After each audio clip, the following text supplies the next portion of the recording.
It begins in 1861. I have just inherited the throne of the Netherlands. This video is purely for entertainment and does not infringe on copyrights or laws. The rights to the novel and image belong to the original author. We do not claim ownership. Don't like waiting and want to listen to this fanfic in full now? Subscribe to our Patreon, where you'll find the best fanfics. Chapter 901, The One Beauty, Two Appearances of Causal Cycle.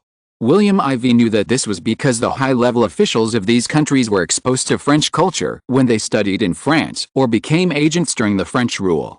The culture was passed down to the descendants, and the descendants were proud of it. From generation to generation, they seemed to be superior to the inheritance they had obtained. Therefore, the French aristocratic culture has lasted for a long time. The cultural heritage of the Netherlands is not as deep as that of France, so it is not feasible to increase the influence of the Netherlands in South America by taking the aristocratic culture, so William IV had to give up. In the end, he chose the United States, using the culture of overseas students to bind the relationship, and then using the Dutch series of the United Kingdom to customize the official institutions and communication languages. Perhaps many years later, in major international institutions, Dutch will become the language of major institutions such as the United States because it is used too widely and many countries use it. Is it impossible? On April 27, 1881, just one day after Crown Prince Frederick of the German Empire left the capital of Washington, the United States of America. At the Republican Presidential Electoral Nomination Convention held in Chicago in April 1881, the two main characters vying for the nomination were former President Grant and former Speaker of the House of Representatives Boone, as well as Garfield's friend John Sherman. Only one or two people nominated Garfield, and due to disagreements within the party, more than 30 votes were cast without any result. It was not until the 34th vote that the people who originally supported Boone and Sherman turned to unite to support the compromise figure Garfield, so his score rose sharply, and finally won the nomination with 399 votes in the 36th vote. It should be noted that the number of delegates to the Republican Party convention that year was 755, and the majority of votes was 378, so Garfield officially became the Republican presidential candidate in the 24th presidential election of the United States. He will set out for the election on November 2, 1881, and take office as president in March 1882. If William IV is right, in the general election on November 2, 1881, Garfield narrowly defeated the Democratic candidate Hancock and became another dark horse president of the United States. The portrait of this President Garfield was elected to the House of Representatives and then to the Senate, but he never served in the Senate because he was nominated and moved into the White House before he was sworn in as a senator, which became a unique case in American history. However, due to his appearance, Stephen Douglas, who was not elected president, appeared in the United States. He is even seeking re-election for the second term. It can be said that there are many variables. It is not known whether Garfield will be elected as high as in history, and he was assassinated in July of the following year and suffered extremely serious gunshot wounds, and then left in September without a breath of life. He died in the world after only half a year in office.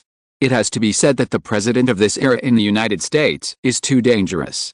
Starting from the 16th President Lincoln, Lincoln served 2 terms, in 1866, historically 1865, the 20th President Garfield, 1 term, in 1882, and then the 25th President William McKinley, 1 term, in 1901. Then to the 35th President Kennedy, 1 term, in 1963. All 4 of the above were assassinated American presidents. The risk index is too high. In less than 100 years, 4 of the 20 presidents were assassinated, and the assassination rate of 1/5 reached 20%. The winning rate is too high. This is the only one in the world. Thinking of this, William IV's eyes suddenly showed a sharp light, and he immediately had a plan in his mind, so he picked up a pen and paper and began to scribble, and finally a simple plan was generated. Looking at him, William IV took a large envelope and put it in, then opened the safe next to it with the words American Dutch, activated a password, opened it, and then carefully put it in, closed the safe door, locked it, and twisted it. He breathed a sigh of relief. At the same time, the outside world was even more lively. After the German Crown Prince Frederick left Washington, the big victim Garfield, who William IV had just paid attention to, was elected as the Republican presidential candidate and immediately entered the state of presidential candidate. On the afternoon of April 26, 1881, when European countries were still focusing on the United States because of Crown Prince Frederick's visit to the north and south of the United States and trying to persuade them to make peace, Garfield, the Republican candidate of the United States, issued a declaration of peace and unification in New York, advocating to agree with the suggestion of Bide, the Minister of Foreign Affairs of the Kingdom of the Netherlands. He advocated that Washington of the United States hold a dialogue with Richmond in the South and the Dutch-American territory of Guyana. Garfield publicly said at a campaign rally, "I finally became the Republican presidential candidate, so I hope to win the support of all Republicans and support my foreign policy that is different from the Democratic President Stephen Douglas." He issued a peace declaration in New York. In addition to criticizing the Democratic Party for constantly deviating from the original solid alliance between the United States and the Netherlands, constantly causing the relationship with the Netherlands to become strained, he also helped the Dutch ethnic group, causing a large amount of Dutch capital in the United States to flee, causing the United States to become less attractive to global immigrants. The presidential candidate, who has former Speaker of the House of Representatives Bly as his think tank, also emphasized that if he is elected as the President of the United States, he will follow the principle of one American country and the North and South sitting down to negotiate together, using Guyana as the permanent negotiation site for the North and the South, and start a dialogue with Richmond. Or other neutral countries can also be used as backup locations. Garfield believes that the outside world will have different opinions on the one America. This is a fact that the United States of America believed after it was split in 1861, not just a beautiful name that we can portray. We can't deceive ourselves that we can unify the South quickly, because if we use force, the casualties will be great. Now the economy of the North of America is developing rapidly. We have become the most advanced economic country. If a war breaks out, then the country's development process will be interrupted in the end. This is what those countries that hate and hostile to America want to see.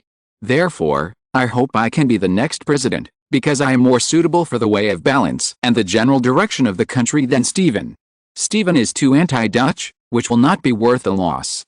Garfield believes that the outside world will have different opinions on the one America of America, that is, one American country, but with two different states, but many times it is led astray by countries such as Britain, becoming one America, each with its own interpretation, and becoming the so-called consensus of countries such as Britain. Garfield believes that the United Kingdom should not have the right to interpret the situation, but should also unite with the Netherlands and its allies, which have great public opinion power in the international arena, to justify Washington's position and reach an international consensus. This will inject a side towards Washington into the practice of the United States as just one country, rather than offending the Netherlands and putting America's own diplomacy into trap and danger. Chapter 902, Garfield's Political Trap. 1881, the domestic election of the United States of America kicked off, and Republican presidential candidate Garfield launched the first attack. Garfield criticized the Republican Party for constantly denying its relationship with the Netherlands and refusing the possibility of negotiating with the South, constantly destroying the channels for friendly interaction between the two sides of the Taiwan Strait, and constantly deviating from the practice of one America, each with its own interpretation. In addition, President Stephen's support for the United Kingdom's support for one America was deliberately replaced by two Americas or one America and another country, or directly split. In addition, the Stephen government created ethnic confrontations between the South and the North created by Britain and tore apart the government of the United States of America. Looking at the current treatment of the Dutch, it can be seen that the Stephen government's handling of these issues is not in place at all. What's more important is that it turns a blind eye, and now it deliberately provokes America's solid allies for more than 20 years, and frequently manipulates issues to provoke the Netherlands, which has brought the relationship between the United States and the Netherlands to the current embarrassing situation. Garfield then went to a local campaign rally in Philadelphia, praising Philadelphia's contributions to the United States, both economically and politically. The reason why America has developed and thrived today is due to Philadelphia's contributions. Hurd's colleague also issued a peace declaration, saying that his presidential campaign philosophy is peace, prosperity, and progress, among which peace is the most important. He also said that Britain's hostile military actions so far are not aimed at the United States. Who is it targeting? Who is preventing the unification of the United States? Doesn't President Stephen Douglas of the Democratic Party know? Garfield asked in return. The Netherlands did not stop us in the South, Nor did the Netherlands ask the Dutch to leave America and put the American economy in trouble. Is the Netherlands even worse than Britain? President Stephen has been in office for so long, but he has never once condemned Britain for supporting the separatist ideas of the South. Instead, he seems to be easing relations with Britain and making enemies with the Netherlands. It's really ridiculous. Finally, Garfield bluntly stated that in countries ruled by the Democratic Party, many Democratic media newspapers report that the hostile political behavior of the Netherlands is not directed at the United States as a country, but at the various provocative words and deeds of the current Democratic government that is hostile to the Netherlands. Garfield also said that if he is elected, he will immediately establish an open 1861 to 1867 American Civil War permanent memorial history museum in Alexandria between Washington and Richmond to sound the alarm and be vigilant against civil war, actively form a cross-party, ethnic, and era team to firmly support American unity, including the South, develop an international economy comparable to the Netherlands, a strong military to protect itself from aggression, and a friendly political diplomacy and sound legal system. In direct negotiations with Richmond and Dutch Guiana, no foreign forces should intervene. Before the negotiations are successful, the North and the South should also respect each other and restore civil exchanges between the two sides, promoting economic development and integration between the North and the South, so that everyone can live a good life. This is what an American president should be like. He directly pointed out that these are political and economic operations on both the inside and outside sides, gradually turning consensus into differences, and then catalyzing differences into confrontation. Garfield said that his next mission is to maintain normal peaceful exchanges between the North and the South, create a prosperous and happy life for the South and the North on a peaceful basis, and integrate each other, and finally unify together to become a powerful America. He said, "One America, each with its own standards, includes a United States of America and a Confederate States of America under the flag of the United States of America. The latter is the respective standards. The two parts are equally important. One America refers to the one America of the United States of America, the one America of the Confederate States of America in the South, and the one America principle confirmed by the principles of various communiques on the establishment of diplomatic relations between the international community and the United States of America. Even the relationship between Britain, the largest supporter of the South, and the South is marked with support for the One America policy. This is hanging high on the British parliamentary legislative body." Garfield advocated that if he is elected, he would renegotiate with the Richmond government of the South on the principle of One America, different interpretations, and stand firm on the position that the unity of the United States is a principle recognized by both sides. "I will represent the Confederate States of America and negotiate with them thoroughly, and ultimately minimize the gap between us. I hope all voters will support me and let me return a strong and unified America to the United States." As if in response to the goodwill of the Republican presidential candidate Garfield, Southern President Alexander Stephens responded in Richmond, "The Confederate States of America created peace between the North and the South on the basis of equal dignity." According to the Southern American News, Alexander Stephens said after paying homage at the local war memorial in Richmond on April 27, 1881 that in the face of peace, although the South had no intention of challenging the rule of the North, the agricultural development of the Confederacy and the industrial development of the North were different, but peace was priceless and there were no winners in war. He said that in the next stage, the Confederate States of America must unite and cooperate to protect their homeland and promote peace and prosperity in the South in the face of Stephen Douglas's threats. "In the past, we were able to break away from Britain and establish our own country, and then we separated from the North and managed ourselves. In the future, fighting for peace is our mission in the next stage. In any case, we support the friendship conveyed by Republican Garfield." The peace declaration between the North and the South issued by Garfield in New York, advocating dialogue between the North and the South, attracted the attention of both the North and the South of the United States, and even caused a sensation in the world. There are even many differences within the United States, but there are also many praises. After he issued the peace declaration, the ruling Democratic President Stephen Douglas, who was seeking re-election, also issued his own peace theory, saying that the Democratic Party also supports dialogue between the North and the South to create a war between the North and the South. He said that peace is everyone's responsibility. The Democratic-governed America is willing to negotiate with the South on the basis of equal dignity and without affecting the policy of the United States, and increase mutual understanding through cooperation, After understanding and reconciliation, peace between the North and the South will be achieved. Many people claim that Stephen Douglas's remarks are also aimed at the peace declaration recently proposed by Garfield, the presidential opponent, in half a year.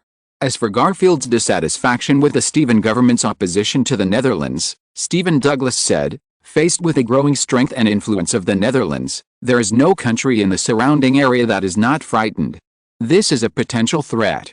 Our pursuit of peace will not change, and we will not give up any opportunity for peace. Love, peace, and nonviolence are the founding spirit of the Democratic Party. If a war is launched or a world-class power is deliberately provoked, it will not only hurt the United States, but also cause global economic disasters in Britain and France. The Netherlands will not benefit from it, and the United States cannot bear it. Peace is in the interests of both sides of the Atlantic and the Pacific, and in the interests of the world. The nation will not provoke the other. Really, we are just reducing dependence." Apparently, Stephen Douglas still refused to bow to the Netherlands. Garfield was not angry, and was privately satisfied that the other party had fallen into his trap. He happily said to his campaign staff, "This is a sure thing. The Dutch votes have finally fallen into our hands." If you're listening to this novel on a channel other than Fanfic World, it means they downloaded and uploaded it without effort. We cordially invite you to visit our channel, Mundo Fanfic Novelis. There you'll find the original version of this story, and you can explore many other novels of various genres.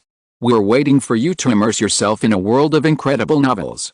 Chapter 903, Intervention in America, starting with the Federalist Party. 1881, the Democratic President of the United States, Stephen Douglas, did not know that he had fallen into the trap set by the Republican presidential candidate, Garfield. Instead, he was very proud and refuted many of Garfield's domestic and foreign views in Washington. In an open interview with the Washington Post at the White House in Washington, he talked about the recent changes in the relationship between the United States and the Netherlands by countries such as Britain, Germany and Austria-Hungary, saying that countries on both sides of the Atlantic Ocean should face the pressure from the Netherlands, which has moved its capital to the Australian continent. All countries believe that the contradiction between the United States and the Netherlands on both sides of the Pacific Ocean is not just a problem between the United States and the Netherlands, but a problem for the whole world. Stephen Douglas said, "Before the Netherlands gives up its control over the United States, we must be fully prepared to resist the Netherlands' ambition to control the United States. This is a kind of aggression, similar to what Britain did in the past. So what I am doing now is to protect the national security of the United States. Of course, we have no ill will towards the Netherlands. We are just taking precautions to prevent our power from being taken away." Garfield, who won the Republican presidential nomination on April 26, was very excited after hearing this, but he publicly expressed his dissatisfaction on the surface. Later, when he faced an audience of Dutch-American Capital Consortium in New York, he loudly condemned Stephen Douglas' actions. He reiterated that he supported the establishment of a more stable alliance between the Netherlands and the United States, rather than the opposite. And he still insisted on his proposition, establishing a peace agreement with the Richmond government of the South, insisting on the principle of one America, each with its own interpretation, and standing firm on the position that the United States of America is the greatest common divisor between the North and the South, and renegotiating with Richmond of the South. I still expressed my position. I am willing to prepare for negotiations after I take office on March 2 next year, on the premise that Alexander Stephens of the South supports one America, each with its own interpretation, and belongs to the same America. In this way, Washington and Richmond will start consultations and negotiations. Facing Garfield's renewed attack in New York, he fired at him. Stephen Douglas responded that the opposition Republican Party believed that negotiations should be launched after the Richmond government, ruled by Alexander Stephens of the South, accepted the principle of one American policy. I have no objection to this, but I don't think that the immediate and earnest show of goodwill to the South can immediately take effect and get a goodwill response, so I think negotiations require equal goodwill from both sides, rather than hot-faced and self-indulgent, and finally have the national dignity and unity of Washington. Of course, I still say that peace is priceless. Everyone pursues it, but the method must be correct. Every election in the United States has entered a turbulent environment. At present, the Netherlands has a multi-party system and even a joint cabinet government. After the legislation is passed, it is even better than that in the United States. The last Dutch general election was in December 1878, and the Dutch took office in February 1879, so the next national election in the Netherlands, which is held every 4 years, will be in December 1882, next year. Therefore, several political parties in the Netherlands have begun to warm up for this. For this reason, William IV did not deliberately help any party, because the Royalists were the greatest common denominator. At present, all Dutch members, whether they are local city council members or provincial council members, or members of the Senate and the House of Representatives, are the same as government officials at all levels. Before taking office, they must swear allegiance to the country and the current government, and before that, they must swear allegiance to the king and the royal family. So it can be said that the king and royal family of the Netherlands are the biggest kingmakers. At present, the Socialist Party has formed a three-way situation with the Christian Party and the Liberal Party. Cantor, director of the Dutch National Security Council and Atlantic Affairs coordinator, and the other four are Akchi, the Indian Ocean and Pacific coordinator, Samuel, the European and African coordinator, and Felix, the Americas coordinator. There is also Herman van Perron, the president of the University of Sydney, a member of William IV's new think tank. The person who just spoke was Herman van Perron. Felix, the Americas coordinator, Your Majesty, at present, the Republican Party in the United States of America is obviously pro-Dutch, while the Democratic Party is skeptical of the Netherlands. I think we should use more resources in the United States on the Republican Party. In the American election, if we support Garfield, then we can establish a closer relationship with the Republican Party. By then, we can get the support of the Republican Party to start business. Felix has been in charge of the Americas Coordination Organization for nearly 15 years. He has seen the changes of the Netherlands in the United States over the years, so he knows that the Democratic Party Stevens government is targeting the Dutch and, to a greater extent, the Kingdom of the Netherlands. This makes him feel very uneasy. This is like when he saw his tree temple growing well, but the expected harvest did not reach the target, and it also grew crooked.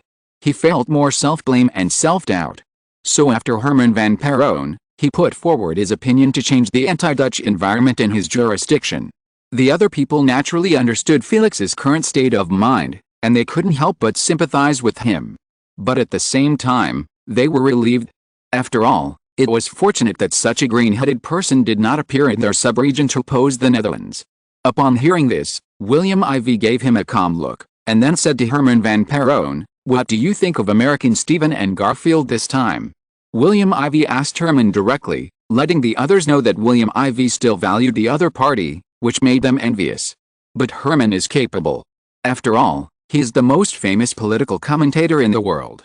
Herman van Perron, the Federalist Party, founded by Alexander Hamilton, the first Secretary of the Treasury and President of the Bank of the United States, in 1892, was dissolved in 1816.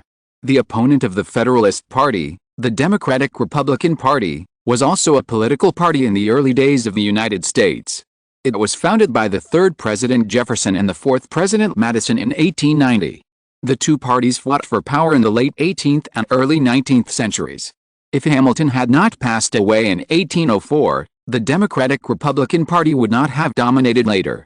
Compared with the Federalist Party, which emphasizes centralization, the Democratic Republican Party emphasizes the power of the states, attaches importance to the rights of self-cultivating farmers, and opposes monarchy. The main support areas are in the West and the South.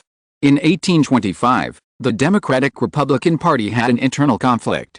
One faction was led by then-President John Adams and then-President Henry Clay, supporting the National Republican Party, and the other was led by Andrew Jackson, who founded the Democratic Party in 1828.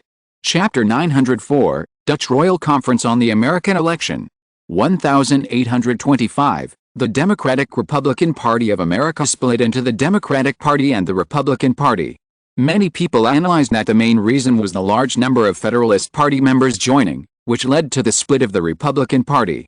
After the dissolution of the Federalist Party, most of the members of the Federalist Party, which centralized power in the federal government, chose to join the Republican Party, which was led by the interests of capitalists at the time, so that the Federalist Party was resurrected and supported capital operations and interests. In the end, it became the Democratic Party that stayed and adhered to its original purpose. Cantor, director of the Netherlands National Security Council and coordinator of Atlantic Affairs, suddenly said, "Mr. Herman, you said so much, Do you want to tell us that we should start from the internal founding purpose of the two parties?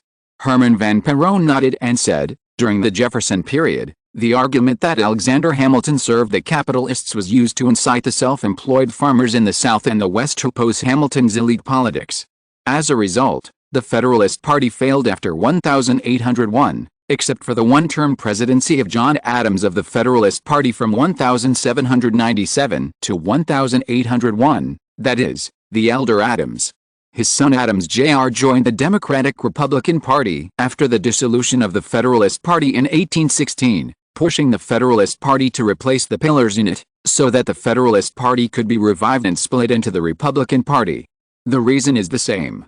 So, this dispute between the Republican Party and the Democratic Party is the same as the election at the beginning of the century in 1801. Stephen Douglas was not actually anti-Dutch, but he was against a mercantilist Dutch, and used this to emulate Jefferson and be re-elected for a second term as president. After all, there are still many self-employed farmers in the United States. As for the Republican Party, since Lincoln led the Republican Party to power for the first time since its founding in 1825 and 1861, it can be said that the Republican Party and the wealthy businessmen in New York were very happy. It also made the power of the U.S. federal government unprecedentedly soar. Garfield saw this, so he knew that New York was the base camp of Dutch capital, so these campaign rallies were held there. Garfield and Stephen Douglas were in the North, New York, and the South, Washington. Garfield used capitalists and Stephen used self-employed farmers and the lower classes of society as their campaign bases. Obviously, they were all making their own calculations. William Ivey agreed with this very much. Both of them were masters of campaigning and had been elected as members of Parliament many times. It was not an exaggeration to say that they could be called old hands in the political arena. They were experienced in election campaigns. However, William Ivey shook his head and said, "Things are different now."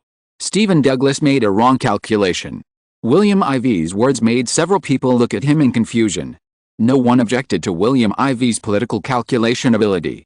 These recognitions were made by those who had followed William Ivey for at least more than 10 years.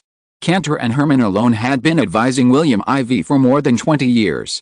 They had witnessed how William Ivey led the Netherlands to rise to become a powerful country that could compete with Britain. Who would believe that there was no calculation in this? So when William Ivey said this, they all chose to listen quietly, and looked like they were waiting to be taught. The United States was founded in 1776, and then there were wars with Britain. It was not until the 1990s that the United States began to establish a sound country through trial and error. In the 1801 election, the United States was still a country headed by farmers, and self-cultivating farmers had a say in the politics of many states and cities. After all, many American politicians and military leaders in the anti-British era were farmers who changed their identities. The urban population accounts for less than 30%. The rural population accounts for 70%. Therefore, farmers were the largest voting group in America at that time.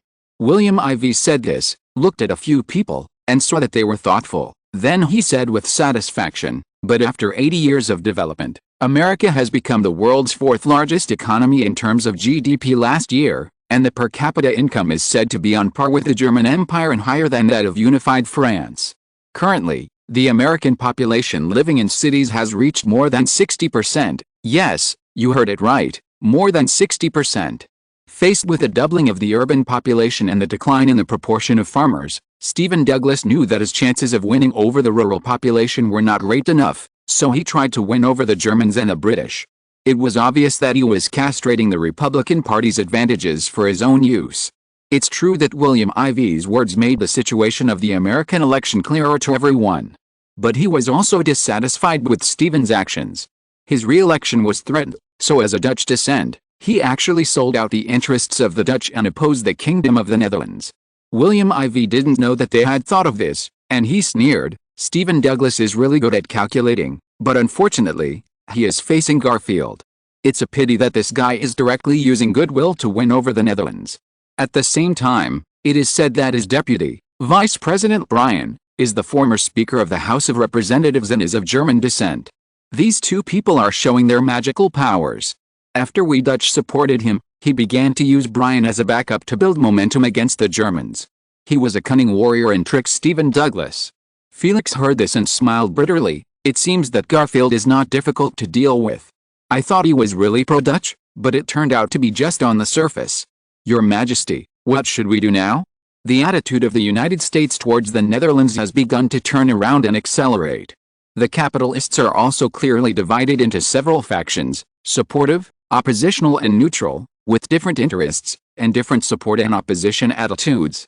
Those who oppose it do so because the Dutch have taken over their performance and resources. Those who support it do so because Dutch capital has provided them with opportunities and jobs, and those who are neutral are those who choose to watch the show. But generally speaking, the situation is beginning to turn to the bad side.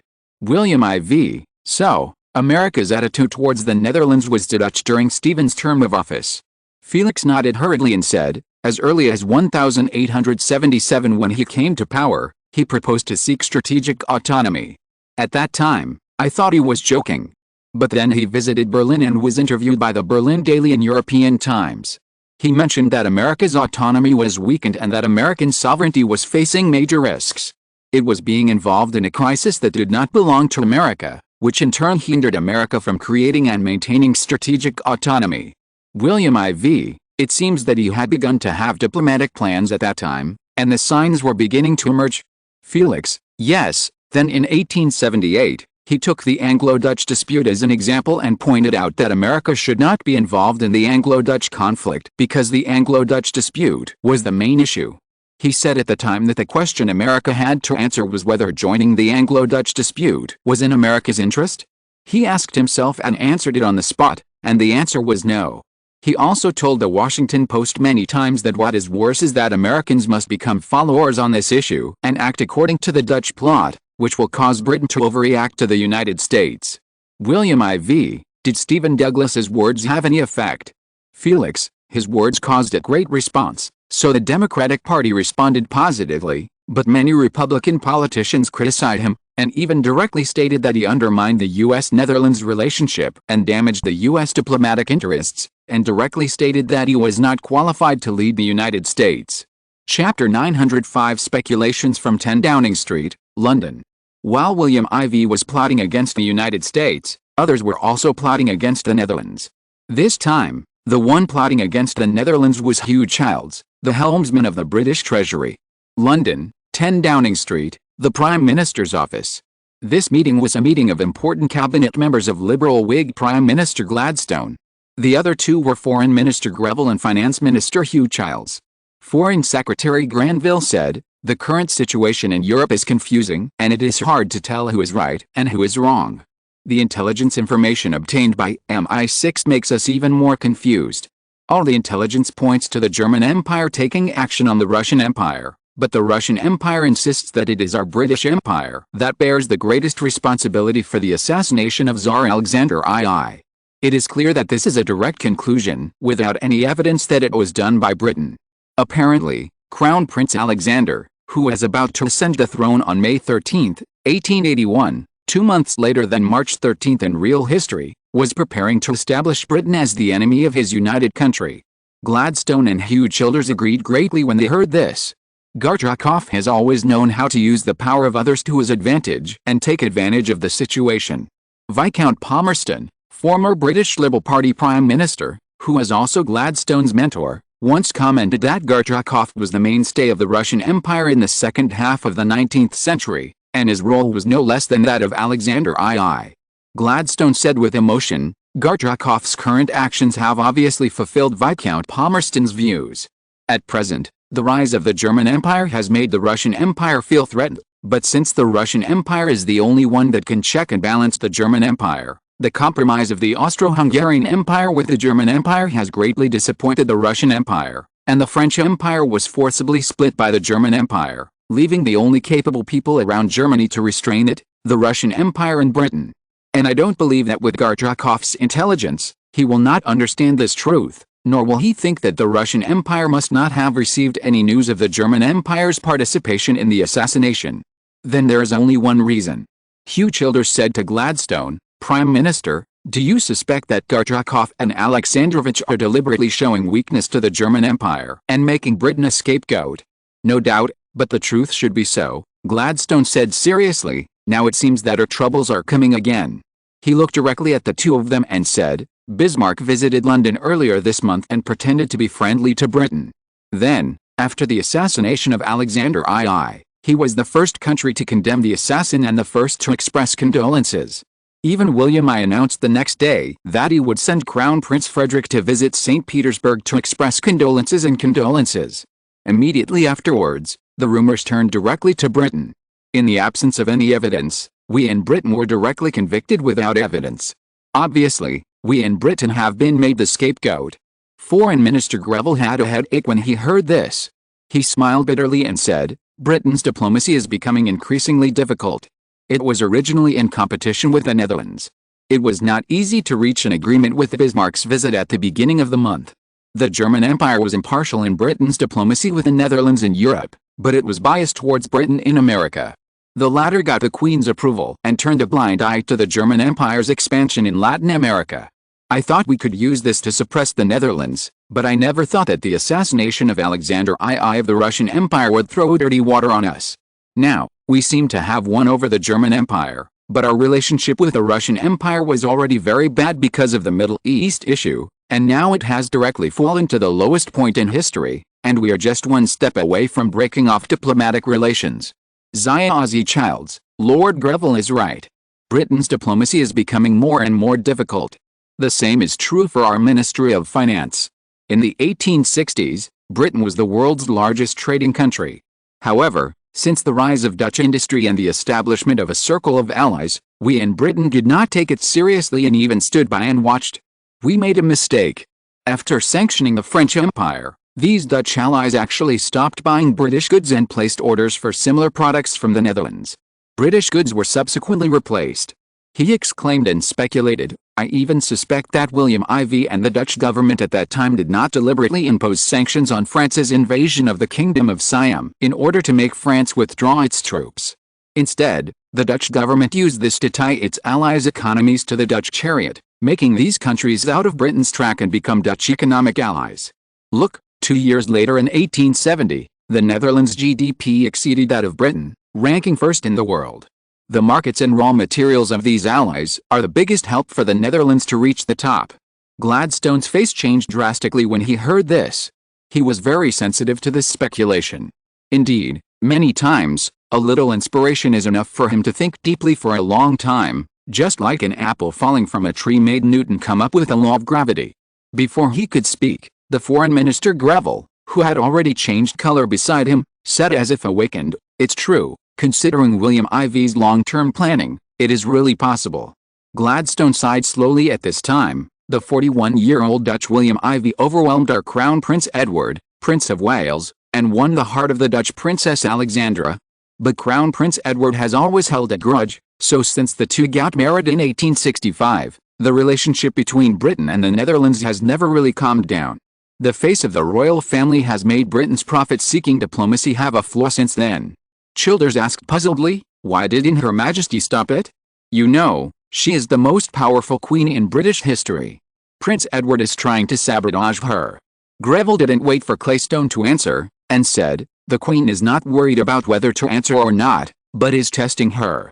Seeing that Prime Minister Gladstone did not deny it, Childers asked, what test? A country's diplomacy can never be friendly or hostile to another country forever. Profits first has always been the purpose of Britain's diplomacy in dealing with other countries. Greville, so, Her Majesty may want to let, she wants to use the Netherlands as a stepping stone to test Crown Prince Edward, while also letting Crown Prince Edward test the Netherlands. Chapter 906 Britain has no eternal enemies. 1881. London, 10 Downing Street.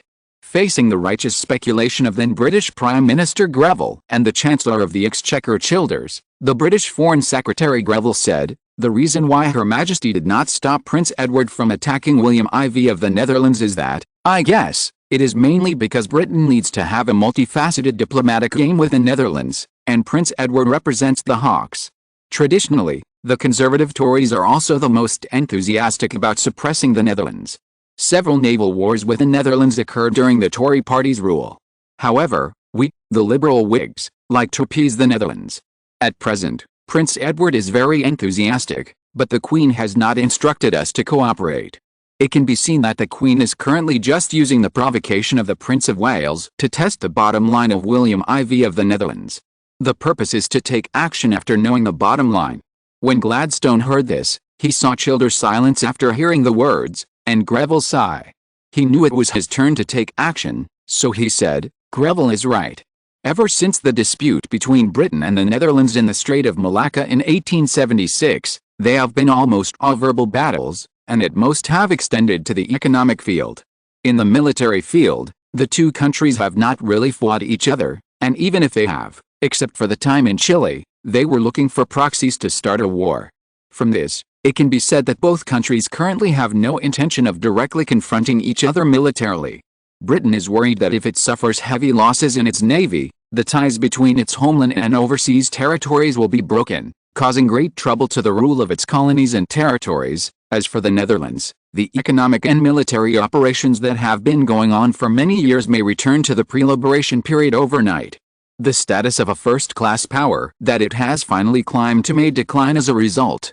Queen Victoria and William IV both knew that the two countries could have a peaceful confrontation, but a military confrontation would definitely not be worth a loss, because unlike the army confrontation, Britain and the Netherlands, as the two most powerful naval countries in the world, pursued the most advanced tonnage and ship technology. If the two countries fought directly at sea, at least more than one-third or even more than half of the ships at sea in the two countries would be sunk and damaged. Having lost more than half of their naval ships, both Britain and the Netherlands would be caught up by France, Germany and other countries behind them, and their status as the top two naval powers would no longer exist. By then, relying on Germany's status as the strongest army in Europe, and the navy's tonnage comparable to that of Britain and the Netherlands, the international status of Britain and the Netherlands would drop sharply, not to mention technology. The population of the two countries was not as good as that of the German Empire, and even if the population of the two countries was added together, it was only less than 10 million more than that of Germany. Such a result was unacceptable to Britain and the Netherlands. Bismarck's show of goodwill tryst this time was actually an act of fanning the flames between the British and Dutch struggles, in order to let Britain and the Netherlands continue to fight, so that Germany could take the opportunity to gain benefits. The other two fell silent upon hearing this. Suddenly, Greville's eyes flickered and he said, "The reason why the United States of America dares to attack the Netherlands now is because Bismarck tried his best to win over Stephen Douglas a few years ago. Before that, during the Lincoln presidency, he began to use the Germans to check the Dutch, which was quite successful. However, in the end, the Germans were ambitious and tried to let the Germans take the throne. Unfortunately, they were suppressed by the Dutch. Now Bismarck is using the same old trick again, and he is taking action directly among the Dutch. Obviously, the Germans have ulterior motives. No wonder the Republican presidential elector Garfield actually opposed Stephen's suppression of the Dutch, and quickly gained a large number of supporters from the Republican Party. It has been almost 20 years since Bismarck took office as the Prime Minister of the German Empire in 1862. It is not an exaggeration to say that the Kingdom of Prussia has risen to become the first power in Europe. The role played by Bismarck is definitely comparable to that of William I. No one would think that he is a good person, so Bismarck was regarded by Viscount Palmerston as one of Britain's biggest opponents. Childs was newly mentioned, so he had never dealt with a famous British strong Prime Minister, Palmerston, so he asked in confusion, "Just Bismarck? Why didn't he regard William IV as an opponent?" Gladstone was a secretary at the Prime Minister's office at 10 Downing Street during the Viscount Palmerston period, so he knew this very well. He said, Viscount Palmerston said that although the competitive relationship between the Kingdom of the Netherlands and Britain is not good for Britain, the Netherlands is naturally a sea power like Britain. There is also a characteristic of that country, that is, it will never allow land powers to have the most powerful hegemon on the world's largest island of Eurasia. If that happens, the road to becoming a powerful country for the Netherlands and Britain will end. Therefore, the fundamental interest dispute between the Netherlands and Britain is actually not the biggest compared to the German Empire and the Russian Empire. The latter two are the common enemies between Britain and the Netherlands. Gladstone, Germany's William I and Bismarck know this, I am very sure. Perhaps, William and Her Majesty Queen Victoria also have a certain stop-loss point for the damage to the two countries. Who knows? Greville said, Mr. Prime Minister, in the current internal struggle between Germany and the Netherlands in the United States, do we really support Germany? Gladstone, At present, many pro-Dutch officials and congressmen in the United States have criticized Stephen Douglas' anti-Dutch remarks and actions. We must first understand the background of the speaker. In the United States of America, the voices criticizing Stephen Douglas generally come from three aspects. The first is the pro-Dutch capitalists and their workers are simply the beneficiaries within the Democratic Party. The second is the immigrants from both parties who have good relations with the Kingdom of the Netherlands and immigrated to the United States. The third is the support voices under the pro-Dutch momentum planned by the Republican Party. With their support, Garfield can certainly say high-sounding words such as the friendship between the United States and the Netherlands. In the Dutch-British struggle, it is an open secret that these pro-Dutch factions in the United States are on the side of the Netherlands. In the current United States, the votes of the members of parliament in this country are definitely between the political positions of opposing the Netherlands and those of the pro-Dutch. But no matter what, whoever comes to power will not really be hostile to the Netherlands. It must be based on the overall situation of the United States. Look at the past year in the United States. More than 2/3 of the House of Representatives and Senate members have visited Melbourne, the Kingdom of the Netherlands. It was not because Stephen Douglas was anti-Dutch or Garfield was pro-Dutch, but because they believed that this was in the interests of the Republican Party or the Democratic Party and even the United States. Finally, British Prime Minister Gladstone said surprisingly, "So, Britain still has the old saying that superficial enemies are not eternal enemies. Where our interests are, there are our friends, including the Kingdom of the Netherlands." Chapter 907, The Dutch Small Bank Collapse Crisis. On May 1, 1881, the British Treasury announced that it would use pounds to buy gold in large quantities. At the same time, Britain began to disrecognize the exchange rate between the Dutch guilder and the pound. Britain is an international financial power. It is the world's second largest importer and exporter after the Netherlands. In the past, the Dutch guilder and the pound could be directly exchanged, but with this, the Dutch guilder's popularity in the world has decreased, and its scope of use has narrowed. Childers, the current British Chancellor of the Exchequer, seems to have begun to attack the Netherlands to some extent. A seemingly small policy change is a big disaster for the Dutch guilder. The reputation and trust of the Dutch guilder have been reduced to a historical low. The Dutch people in the country began to withdraw a large amount of cash, so many small and medium-sized banks in the silver world began to have insufficient deposits, or withdrawals brought banking crises. On May 3, 1881, the Dutch guilder was affected by the liquidity problem in the world, which affected many international banks in the Netherlands. As a result, many small and medium-sized banks applied for bankruptcy. Even the First Bank of Rotterdam, a European territory with a history of more than 100 years in the Netherlands, was among them. This caused a greater financial panic. For this reason, the Ministry of Finance of the Dutch government urgently convened a meeting to appease the Dutch government. At the same time, the Dutch Central Reserve Bank, abbreviated as the Dutch Federal Reserve, publicly stated that it did not think that the Netherlands would face a financial crisis. On May 4, 1881, SACM, director of the Dutch Financial Committee and chairman of the Dutch Federal Reserve, held a financial meeting in Melbourne.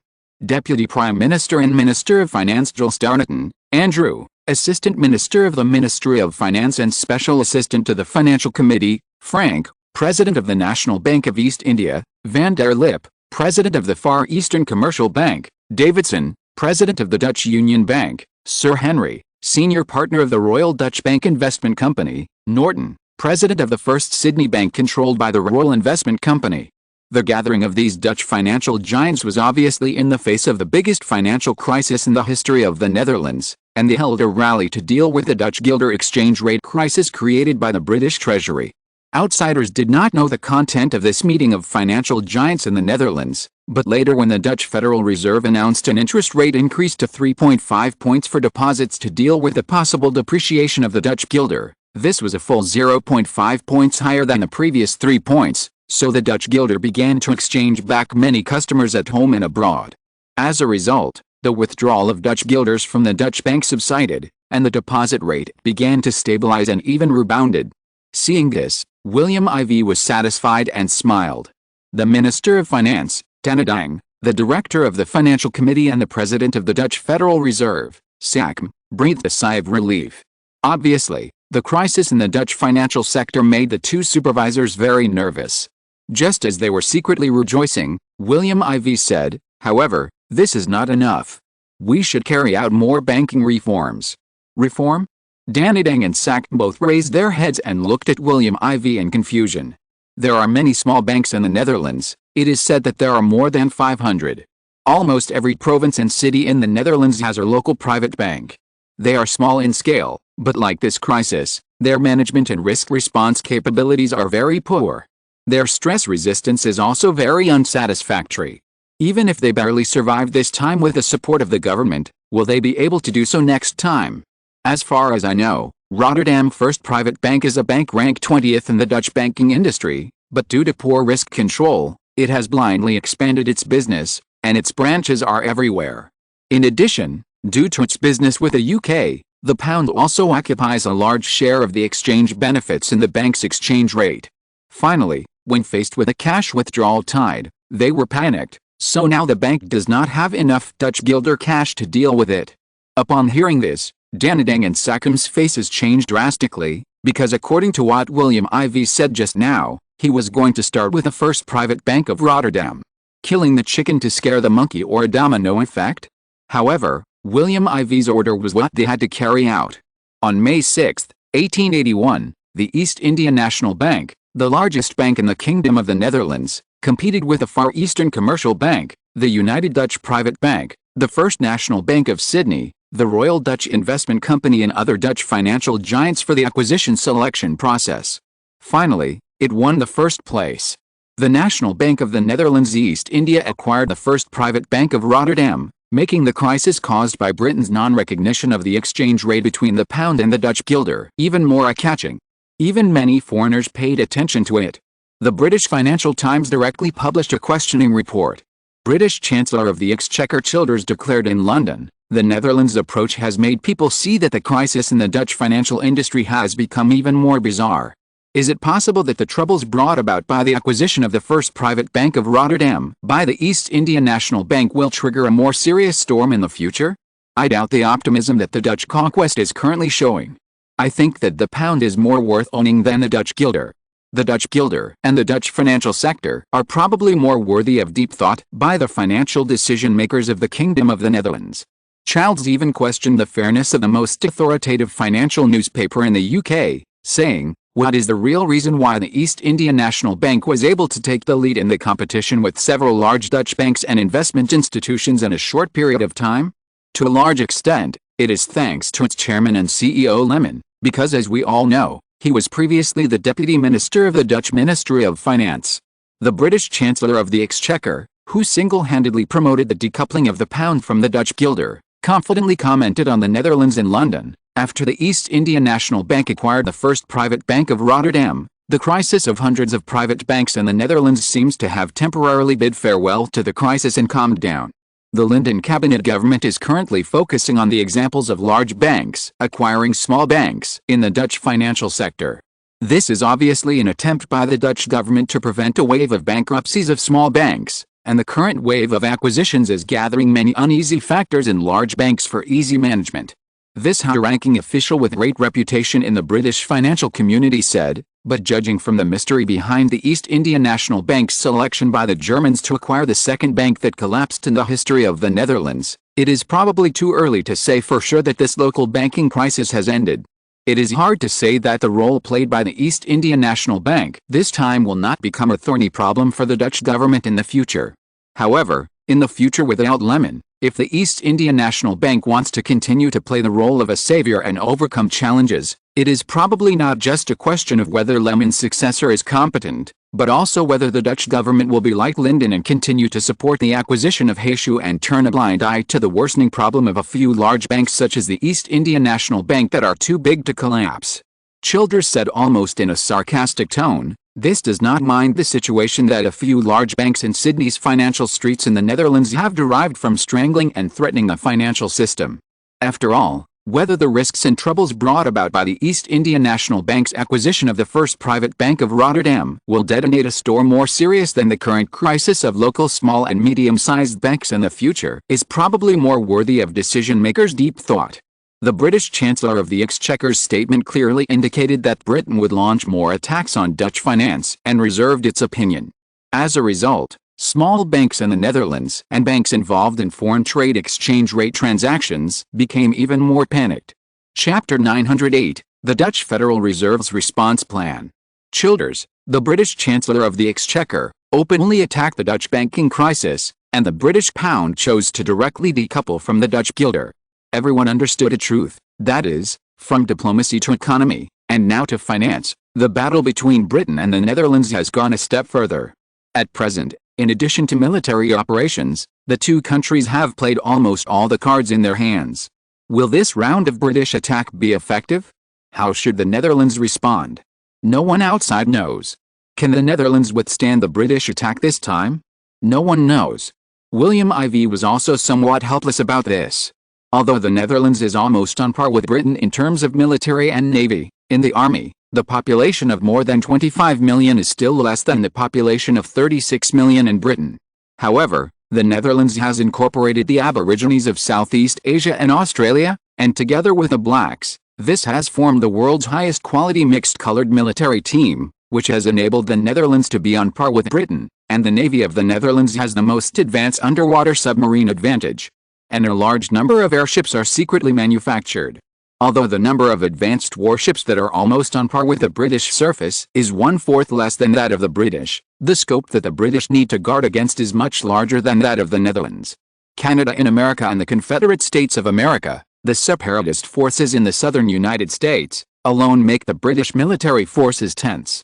Especially Canada, every time the relationship with the United States is tense, the tens of thousands of troops alone cannot cope with the pressure brought by the tens of millions of people in the United States.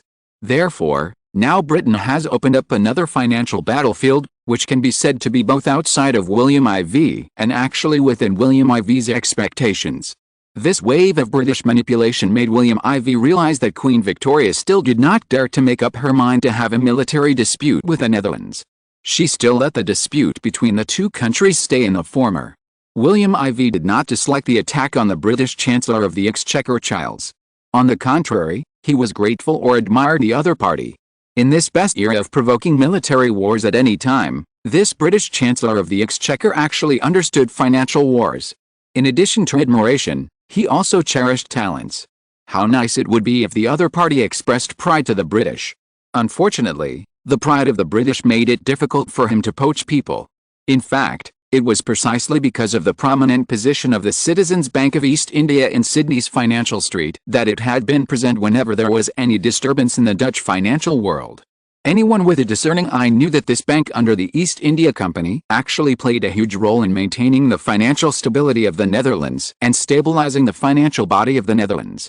Since the crisis, when the turmoil in the local banking system spread, it immediately began to play the role of a financial savior. William IV had read the negative report on the Netherlands in the Financial Times of the United Kingdom, which revealed that the Dutch regulator was very concerned that large banks might take the opportunity to absorb small banks for anti-monopoly, antitrust considerations at the beginning of this month, which led to a political storm. In the bankruptcy process of the first private bank of Rotterdam over the past week, the National Bank of East India played different roles. First, it acted as an advisor to the other party to deal with difficulties, and became one of the several banks that helped the other party through the difficulties by injecting deposits, and then it became suitable for the acquisition bank finalized by the cabinet government of the Kingdom of the Netherlands. In this report, the market in all walks of life may have different evaluations and opinions when the East India National Bank emerged as the last minute to acquire the first private bank of Rotterdam, but generally no one was surprised by this result. After all, since William IV began to help the then King of the Netherlands, William III, to govern government affairs in 1857, the East India Company, the largest consortium in the Netherlands, has become William IV's biggest reliance.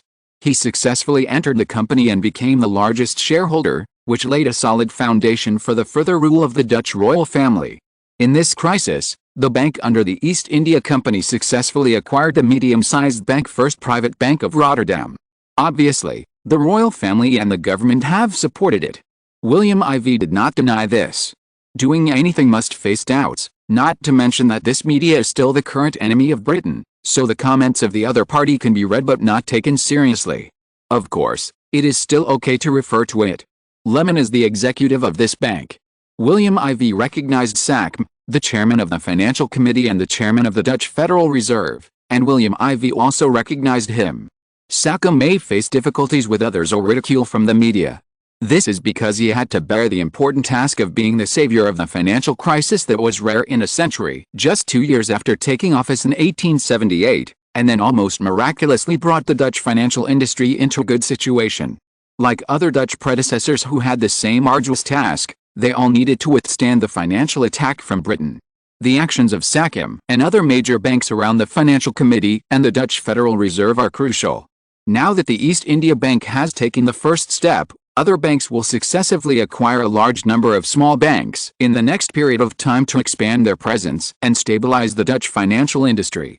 Otherwise, within a few years of the crisis, a series of improper operations by the British and Russian banks may cause Sachem and others to step down in disgrace. By then, the only country that can have a huge influence on the international financial system may be Britain. However, William IV will not let these financial capital giants do whatever they want all at once, but let the Dutch regulators and antitrust concerns be concerned, and let Dutch parliamentarians frequently accuse these big banks and big capital, and not ignore potential buyers of other banks. The question of whether bias against other larger institutions is part of the reason why no private entity solution has emerged has led to the loosening of the situation. The actions of these congressmen will make big bank capital hesitate when taking action, and will also lead to these big banks getting enough supervision from the Congress, the government and their opponents when conducting mergers and acquisitions. However, as a member of the Dutch Federal Reserve, if the National Bank of East India is questioned too much, then other members will also be questioned, which is not a good thing for the Dutch financial community.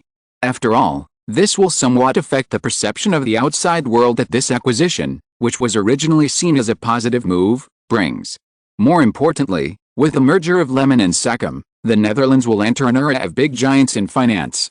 Can the Netherlands still better cultivate small capital? William IV was also worried about the mysteries and hidden dangers behind the National Bank of East India's acquisition of the first private bank of Rotterdam, put the Dutch financial community into a more unstable situation. Perhaps, the Netherlands should come up with more plans to deal with Britain's move this time. Fortunately, I am well prepared. Chapter 909, Alexander III ascends the throne. 1881, Alexander II was assassinated and held a state funeral on April 30th. Influential countries around the world sent their own important figures to attend. The royal family of the Kingdom of the Netherlands sent Queen Alexandra and Crown Prince Albert, and the government sent Foreign Minister Beit. The British sent Crown Prince Edward, and the government sent Foreign Minister Beit. The German Empire also sent Crown Prince Frederick, Prime Minister Bismarck, and so on. The scale and lineup were unprecedented. This was the largest royal funeral held internationally since the death of the last Queen Anna of the Netherlands. Later, on May 13, Alexandrovich officially ascended the throne in St. Petersburg. All foreign guests who were still staying in St. Petersburg witnessed this moment. The Crown Prince succeeded to the throne and was known as Alexander III in history, becoming the 13th Emperor of the Russian Empire. The reign of Alexander III, the Russian Emperor, began under the prosperous situation created by Alexander II.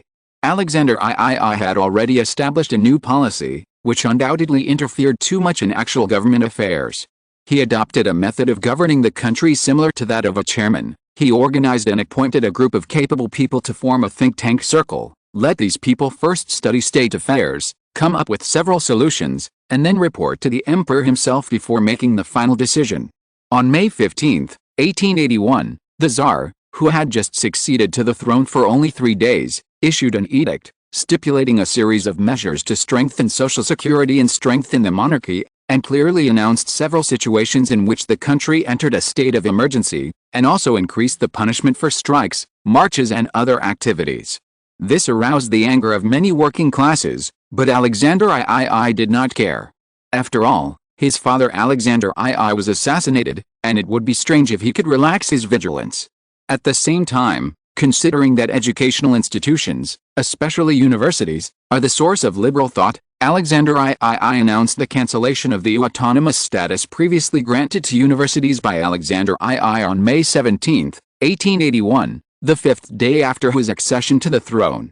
All this made all foreign guests and people around the world who were paying attention to Tsarist Russia know that all the policies issued by Alexander III in the past few days were actually just the will of the Tsarist Russian Empire to re-enter the bureaucratic ruling group. Obviously, the Tsarist Russia began to transition from Alexander II to the free and open politics of Western Europe. After his son succeeded to the throne, it would be changed. Fortunately, however, Alexander II continued to promote the industrialization process of the Tsarist Russian Empire. During the reign of Alexander II, the economy was thriving on the surface, but the agricultural development was slow, the peasants were poor, and the foundation of prosperity was weak. May 19, 1881, Tsarist Russian Empire, St. Petersburg, Summer Palace. Queen Alexandra reluctantly met with her own sister, Princess Damig of Denmark, and Empress Maria Feodorovna of the Tsarist Russian Empire before leaving. The 16-year-old Crown Prince Albert also showed his reluctance to leave. Standing next to him was the new Crown Prince newly appointed by Alexander III, Crown Prince Alexandrovich. Born on May 18, 1868, he celebrated his first birthday as Crown Prince yesterday, turning 13 years old. Crown Prince Alexandrovich sighed to Albert beside him, "Look at your mother and my mother. They are really affectionate sisters." Albert looked at him deeply, then said with a slight emotion, "Yes, they are both from Denmark, and their grandfather Christian IX educated them very well, so they have had a deep relationship since childhood, which can be regarded as affectionate sisters." Upon seeing this, Crown Prince Alexandrovich put away his emotions, and then said with a hint of meaning, "It is said that these days, the British Crown Prince Edward is still pestering your mother, Queen Alexandra. This guy is too shameless. He is a father now, and you are 16 years old, but you are still exuding an unacceptable romantic atmosphere. It is really incomprehensible." Crown Prince Albert's eyes flashed fiercely, but he was seen by Crown Prince Alexandrovich, who was staring at him. His heart moved, but his face was calm. At this time, Albert said with some displeasure, "You are right. The world knows that Prince Edward pursued his mother in the past. Now doing this will damage the reputation of Britain. It can be seen that his aristocratic etiquette is not in place, which will damage the national dignity of Britain."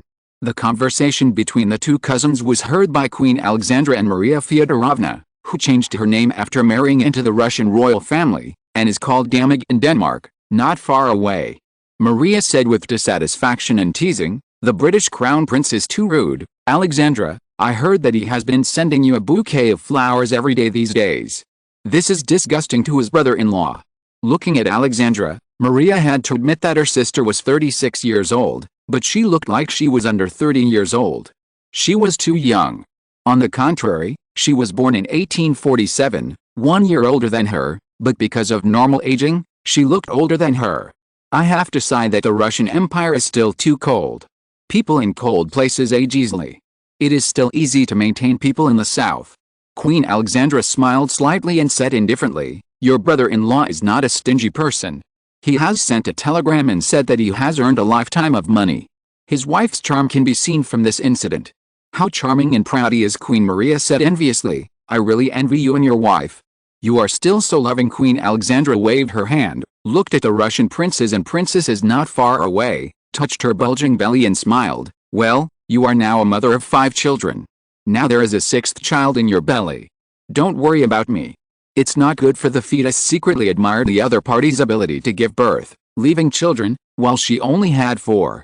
She was thinking in her heart whether she should add 1 or 2 more royal members to the Netherlands. However, looking at Crown Prince Albert, who looked like a little adult not far away, the idea that arose in her heart was a bit embarrassing. After all, according to European conventions, adult royal members can arrange marriages and engagements with other European royal families. It seems that 16-year-old Albert will be engaged in 2 years, and if she is in a hurry, she can get married the next year after the engagement. Queen Maria joked, "It seems that someone still envies me. It seems that my brother-in-law still needs to work hard." After that, she laughed to herself. The two laughed happily and had happy expressions on their faces. This made Crown Prince Albert and Crown Prince Alexandrovich next to them deeply agree with the view of sisterly love just now. At this moment, Crown Prince Alexandrovich suddenly said casually, "Now the Netherlands and Britain are in serious conflict. On the Russian Empire side, my grandfather was assassinated with the support of Britain, So the relationship between our two countries and Britain is in conflict. Albert, on the issue of Britain, the identity of the Crown Prince of the Netherlands is destined to adapt to the mission of governing the country in advance, just like me. What do you think of this issue? Albert is a few years older. The special height of the Dutch, coupled with a nutritional supply, makes him only 16 years old, but his height has reached 178. On the contrary, Alexandrovich next to him is younger, and the Russians are always shorter than the Dutch and Danish Swedes, so the height difference between the two is about 20 centimeters, and the former is a head taller. Albert said awkwardly, Britain's pride has always been famous. The Netherlands and Britain are in conflict, but that is the maritime sphere of influence, which is different from you, the Russian Empire. You and Britain are more because of the Balkan Peninsula, especially the Afghan zone between the Indian Peninsula and your East and West Siberia. The land dispute between you and Britain is more about the Balkan Peninsula, especially the Indian Peninsula and your East Siberia. So I said, Alexander, our disputes with Britain are more about land power and sea power. It's just that the demands of two different countries in Britain are different. Albert's words made Alexander Lovich thoughtful. They were both silent for a moment. At this moment, what Queen Maria said to Queen Alexandra next to him made Albert embarrassed. His aunt said, why don't you ask Albert to wait a few years before getting married, and wait until Xenia grows up and marry him? After she finished speaking, she laughed. Alexandra looked at her blamingly, and the red and purple face of her eldest son appeared. She said, your Xenia is only 6 years old, 10 years younger than Albert. You want him to wait for 10 years. Even if your brother-in-law, His Majesty William IV, agrees, tens of millions of Dutch citizens will oppose it. If he really wants to, Jacques can consider it. He was born in 1870 and is now 11 years old. Alexandra's words made Albert feel relieved. Alexander Alexandrovich next to him saw this and had an idea in his mind. On May 20, 1881, Queen Alexandra of the Kingdom of the Netherlands and Prince Albert officially boarded the car to leave St. Petersburg. The next stop was Copenhagen, her mother's hometown in Denmark. At the same time, the practice of the 40-year-old, born in 1841, British playboy heir Crown Prince Edward sending a bouquet of flowers to the Dutch Queen every day in the Russian Empire has aroused huge public opinion. First of all, the Kingdom of the Netherlands.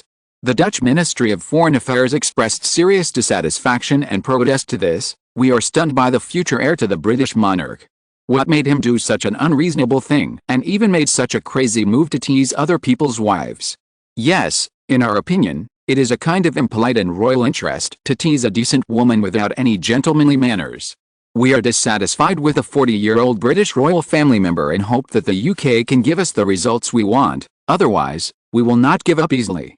At the same time, the Danish royal family also expressed dissatisfaction with this. Christian IX even criticized it directly at the Copenhagen Palace. Where's the etiquette of the European royal family?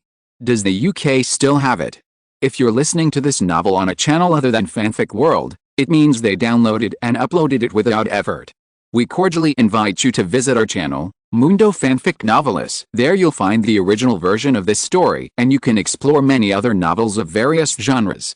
We're waiting for you to immerse yourself in a world of incredible novels. Chapter 910, The Anger of Women Around the World. The love confession of 40-year-old British Crown Prince Edward to Queen Alexandra of the Netherlands has attracted a lot of attention from the international community. This is different from previous political disputes, but it has brought greater public opinion than political disputes. After all, the relationship between Britain and the Netherlands is at a low point now. The unreasonable behavior of the British Crown Prince at this time has made people feel gossipy and deeply interested in it. There is no way. People all over the world are popular with this hobby of eating melons and watching dramas. On May 22, 1881, the royal family of the Russian Empire stood up first. The spokesman first thanked Britain for sending the Crown Prince to attend the funeral and the coronation ceremony, but then he condemned the British Crown Prince for his unruly life and disrespect for the deceased Alexander II. After all, you were asked to attend the funeral, but you teased the guests. This is not clear anywhere. Therefore, the Russian Empire stood up and expressed dissatisfaction with the behavior of Crown Prince Edward. It's true that the position of Britain and the Netherlands was not fully supported by people, and eating melons still made people doubt the truth. However, the statement of the royal family of the Russian Empire instantly favored the Netherlands. After all, the dead are the greatest. If you do something at someone's funeral, isn't this disrespecting the dead? Suddenly, Crown Prince Edward was greatly condemned. In addition, he was exposed in the UK in the past to be everywhere to attract the wives of ministers or parliamentarians. Although these things have not happened for more than 10 years, many people, especially the younger generation, are unaware of it under the cover of the British royal family. However, because of the flirting with Alexandra, the Queen of the Netherlands, all of them were sorted out and exposed, so even in the UK, it caused dissatisfaction among the people and society. At the same time, the European Times even had a bold headline: "Even Alexandra, the Secretary-General of the International Women's Association, dared to flirt with the Queen of the Netherlands. How brave are you, Crown Prince Edward?" This article goes straight to the title, and the whole article is criticized in the form of preface, expressing the dissatisfaction of Crown Prince Edward with Queen Alexandra's flirting. The article wrote, "Alexandra is not only the Queen of the Netherlands, but also gave birth to 4 children for His Majesty William IV. The couple is very loving and is a world-famous imitation of the royal couple. The behavior of Prince Edward makes people feel surprised, and it is also difficult for people to react to his behavior of destroying other people's families. This is just a small point. The bigger point is that Alexandra is also the Secretary-General of the International Women's Federation. She has been the Secretary-General since the establishment of the organization in 1866. The management is supported by all women. The rights of women in the world have been greatly improved, which is partly due to her support. This is a role model for women all over the world, and the person that women all over the world are most grateful to. If such a woman of such status is molested, then do women in this world still feel safe?" The article then fully criticized Prince Edward. The largest newspaper in Europe is not a cover. As soon as this article was published, The View received a lot of support, even in the UK. Even in the UK, like other countries, many women marched directly on the streets to protest, and the banners read slogans such as opposing molesting women, respecting women, and treating women equally. It is estimated that in the UK, in cities such as London and Edinburgh, more than nearly 1 million women took to the streets to participate in the demonstration caused by Prince Edward's flirting with Queen Alexandra of the Netherlands. The demonstration of 1 million people was definitely explosive news. So even the newspapers here in the UK, such as the 3 major newspapers such as the Financial Times, the Times, and the London Times, could not stay out of it, otherwise it would definitely cause dissatisfaction among British women, so they also participated in this reporting feast. It's just that they were more lenient in their writing. Of course, in order to take care of the face of the royal family, many British newspapers including these 3 newspapers also reported on the pursuit of Queen Alexandra by Prince Edward with William IV in 1863. Obviously, these British newspapers did this naturally under the intervention of the royal family. This is to deviate the rhythm and then try to make it appear that this was just a failed love triangle, and Prince Edward couldn't help but express his emotions when he saw the person he liked. Buckingham Palace. Princess Alice said with a look of pity, "If it were normal times, this would definitely succeed." Unfortunately, the Dutch side has already raised the incident to the issue of disrespect for women. Now, even if you and I want to intervene, it is difficult to intervene. The 52-year-old Queen Victoria next to her frowned as much as she had never done before, and said dissatisfiedly, "This bastard is always causing trouble. This has lost the face of the British Empire. If I hadn't been concerned about damaging my attitude, I would have." Alice was shocked to hear this and hurriedly said, "Mother, Edward can still be saved." Alice guessed what Queen Victoria wanted to say, but she hurriedly stopped it. She knew that as long as she said it once, she would keep it in her mouth in the future, and maybe one day it would come true. This is a situation she didn't want to see. After all, Edward was her eldest brother who loved her the most since she was a child. Queen Victoria looked at her second daughter's nervous look, and moved her mouth as if to say something. Finally, she sighed and said, "Okay, give him another chance." Now in the Netherlands, only the Ministry of Foreign Affairs is taking the lead, and William IV behind is silent. Do you think this is normal? Alice thought about it, but it was unreasonable. From what she knew, William IV was never a loser. His wife was molested, which was a great provocation. He accepted it without a care. Princess Alice shook her head and said worriedly, "He will definitely not give up." But mother, now he is using the sympathy and anger of women around the world to attack Edward. Isn't this his reaction? No, he did it, but I suspect it's just an appetizer, Queen Victoria said in a low voice, Perhaps his big move is still to come? Who knows? 9:30 a.m. on May 24, 1881. At the same time, in the Kingdom of the Netherlands, William IV read newspapers from all over the world one by one. Each country had more than 2 newspapers. This was his daily routine. Seeing that the headlines in newspapers around the world were all about Prince Edward flirting with Alexandra, William IV remained as calm as ever. Prime Minister Lyndon, who was the one who attacked him, looked carefully and lowered his head in a hurry. No man would remain indifferent when he knew his wife was being teased by another man.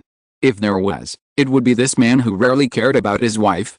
However, according to the law of lions, everything on my territory is mine, and you have no right to enjoy it. It seems that even if he doesn't care about his wife, no one else can get involved. Isn't this damn British Crown Prince Edward trying to pull the reverse scale of His Majesty William IV? Everyone in the world knows that His Majesty and his wife have been in love for more than 10 years. The calmer His Majesty is, the more ruthless the decision he will make next. This is the judgment of William IV, a Londonian, for many years. When Napoleon III of France was allowed by the Netherlands to take the shortcut of the Duchy of Luxembourg to Prussia, which caused France to be defeated faster, and Lincoln was actually assassinated by the Kingdom of the Netherlands. It would be shocking to those who know the truth. How will His Majesty William IV retaliate against the other party? Prime Minister Lyndon began to feel uneasy. Chapter 911, The Netherlands' Intensive Diplomatic Counterattack. European Times. After the succession of Tsar Alexander III of the Russian Empire, senior officials of the Dutch government conducted intensive global diplomacy to attack Britain. The Netherlands tried to take advantage of the farce of the British Crown Prince Edward to seize the moral high ground and gain the greatest benefits. The statement of the European Times was immediately recognized by many people. On May 25, 1881, when the Dutch Foreign Minister Beit held a joint press conference with the Danish Foreign Minister Andreas in Copenhagen, the capital of Denmark, he shouted to the whole of Europe, saying that the Netherlands hopes that other European countries will support the Netherlands in opposing Britain's actions because of the repeated harm caused by Britain to the Netherlands. After Alexander II ascended the throne, the Netherlands intensively sent senior officials to visit all parts of the world, trying to use the wrong move of the British Crown Prince Edward, molesting the Queen of the Netherlands, the Director General of the International Women's Association, offending women all over the world, to give the Kingdom of the Netherlands extra points in the world, and to make Britain and women all over the world lose points. The Netherlands even used this to ease the overall atmosphere of relations with some countries that were dissatisfied with the Netherlands. On the same day, Baron Caslin, President of the Privy Council of the Kingdom of the Netherlands and President of the Dutch House of Representatives, that is, Speaker of the House of Representatives, attended the celebration of the beginning of the second presidential term of Porfirio Diaz, the main ally of the Netherlands and Mexico, and signed a ceremony for the sale of a battleship by the Netherlands to Mexico. Afterwards, Baron Caslin will also visit the Four-Nation Federation of Central America. At the same time, Dutch Defense Minister Fuchs officially began his visit to South America. His first stop was Chile, where the Dutch garrison was located, and he inspected the Six-Nation Coalition forces stationed in Santiago, the capital of Chile. On May 28, 1881, Joseph Beit, the Dutch foreign minister who had just finished attending the ceremony in St. Petersburg, visited Vienna, Austria-Hungary. He was first received by Joseph Franci by handshake, and then held talks with Archduke Rainer Ferdinand, the Prime Minister of Austria, in Vienna. After Vienna, the Dutch foreign minister publicly stated that although the relationship between the Netherlands and the Austro-Hungarian Empire was not very close and started late, they focused on pragmatism and respected the interests of the Austro-Hungarian Empire. So he said that the Kingdom of the Netherlands understood where the interests of the Austro-Hungarian Empire were in the Balkans, and the Netherlands hoped to cooperate with the Austro-Hungarian Empire in the Balkans to ease the tensions between the interests of all parties there. Beit said that in order to ease the tensions, the Netherlands will hold a summit of foreign ministers from many countries in Tirana, Albania province. Located on the west coast of the Balkan Peninsula, it borders Serbia and Montenegro to the north, North Macedonia to the east and northeast, Greece to the southeast, the Adriatic Sea and the Ionian Sea to the west, and the Kingdom of Italy across the Strait of Otranto. It covers an area of 28,748 square kilometers. As early as 10 years ago in 1871, The Netherlands supported Greece in gaining sovereignty from Turkey, and according to a secret agreement, the Netherlands obtained the right to govern here. Therefore, the Netherlands stationed troops here and immigrated many Dutch nationals to live here. The Foreign Ministers' Summit was well prepared. From May 29, a 3-day Foreign Ministers' Summit was held in Tirana, Albania. This was the Netherlands' first home diplomatic event on the territory this year, and the first time the Kingdom of the Netherlands held a physical high-level meeting for the region on the Balkan Peninsula issue. To this end, Brown, chief researcher and director of the Amsterdam Peace Research Institute, pointed out that this summit can represent a PK between two international solutions to the Balkan Peninsula issue to a certain extent. The Netherlands is currently promoting more open elements to develop the economic order by consolidating economic and trade relations and security relations with countries on the Balkan Peninsula. This is India's response to the British naval exercises held here some time ago, which were participated by the Austro-Hungarian Empire, the Ottoman Empire and the Kingdom of Bulgaria. The Netherlands is responding to the small courtyard and high walls built by the United Kingdom this time.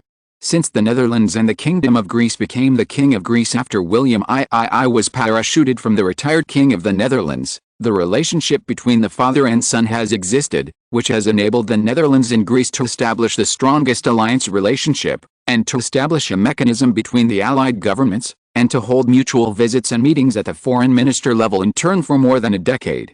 This meeting was a return visit to Greece by the Netherlands. Joseph Beit had already invited the Ottoman Empire, the Russian Empire, the Kingdom of Serbia, the Kingdom of Italy, the Austro-Hungarian Empire, the French divided northern and southern regimes, Portugal and Spain to attend this summit. Except for the United Kingdom and the German Empire, almost all countries responded positively. This laid the foundation for this week's summit. Brown also pointed out that as the Netherlands increases its influence and the United Kingdom's influence on the region fades, the Balkans are now beginning to keep a close eye on the Netherlands and are beginning to be interested in the Netherlands' cooperation ideas. This is also a change to further change the previous rigid situation in the Balkans. All countries want to express their views and national interests at this summit, and try to find where the country can gain benefits at this Albania-Tirana summit. Some small countries, such as Montenegro, Croatia, Bosnia and Herzegovina, also want to attend the meeting to further strengthen their strategic autonomy. These countries are struggling to survive surrounded by the Kingdom of Italy, the Austro-Hungarian Empire, Serbia, the Kingdom of Greece and the Netherlands, which are allies of the Russian Empire. If they can benefit from the struggle between the great powers and increase their living space, then it will be the biggest gain. Krim, director and chief researcher of the Australian Institute, believes that the Ottoman Empire has strategically set its sights on the Netherlands, and even compromised with Greece and the Netherlands on the issue of Albania. Finally, after a series of transfers, Albania fell into the hands of the Netherlands and became the place where the Dutch army was stationed in the Balkans, allowing the Netherlands to successfully drive its own wedge in Eastern Europe and find a reason to formally intervene in the affairs of the Balkans.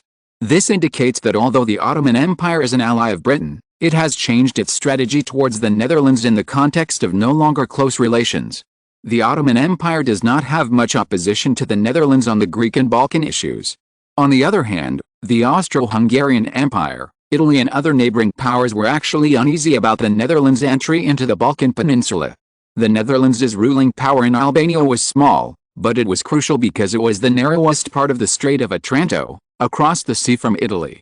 It was very uncomfortable for Italy, but even more uncomfortable for the Austro-Hungarian Empire because the strait restricted the Austro-Hungarian Empire's access to the Mediterranean. So if they took Albania, as long as they deployed a powerful Dutch navy there, the Austro-Hungarian navy would be monitored, and any disturbance would fall into the ears of the Netherlands. Therefore, the Austro-Hungarian Empire had to participate. Chapter 912 Balkan Peninsula Summit.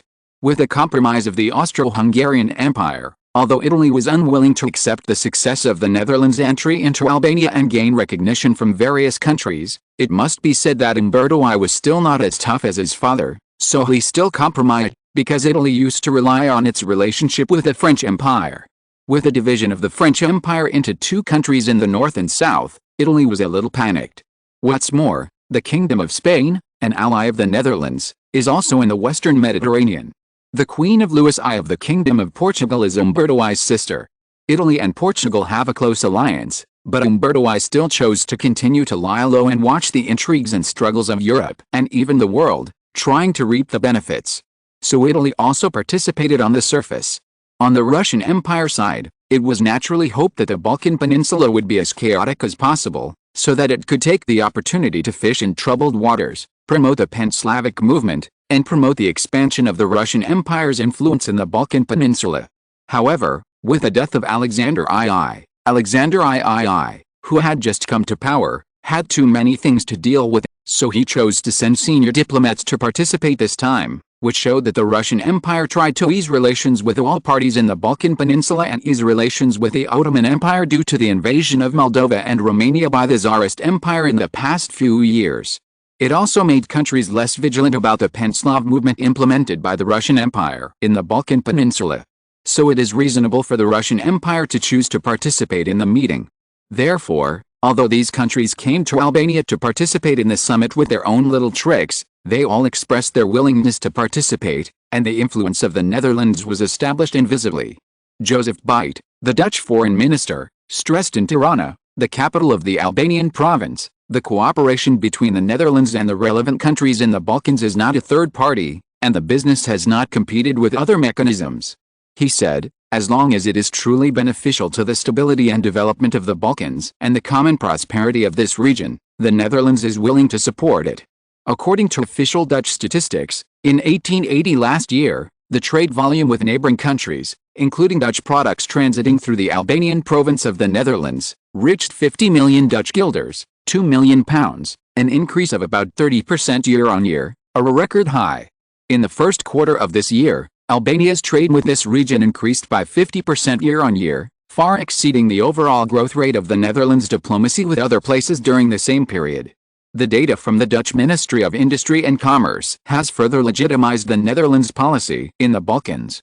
On May 29, 1881, Dutch Foreign Minister Joseph Beit met with visiting Greek Prime Minister and Foreign Minister Alexandros Koumoundoulis in Tirana. Koumoundoulis was the first to say that the relationship between the Netherlands and Greece has opened a new chapter.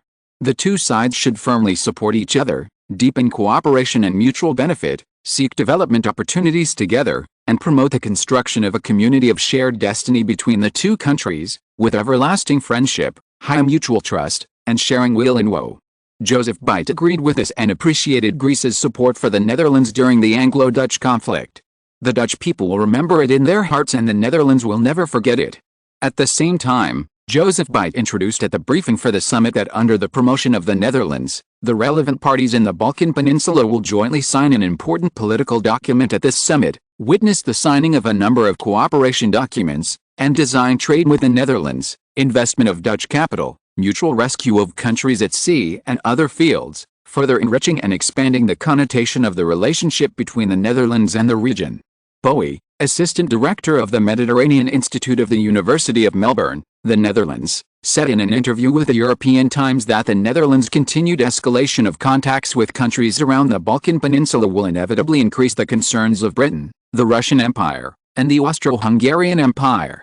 However, the Dutch Foreign Minister Joseph Beit may have communicated with the Russian Empire during the funeral and coronation ceremony in St. Petersburg, and Joseph Beit visited Vienna directly after leaving St. Petersburg, which may have made the Austro-Hungarian Empire's top leaders understand the Austro-Hungarian Empire to a certain extent after the talks with the Dutch Foreign Minister.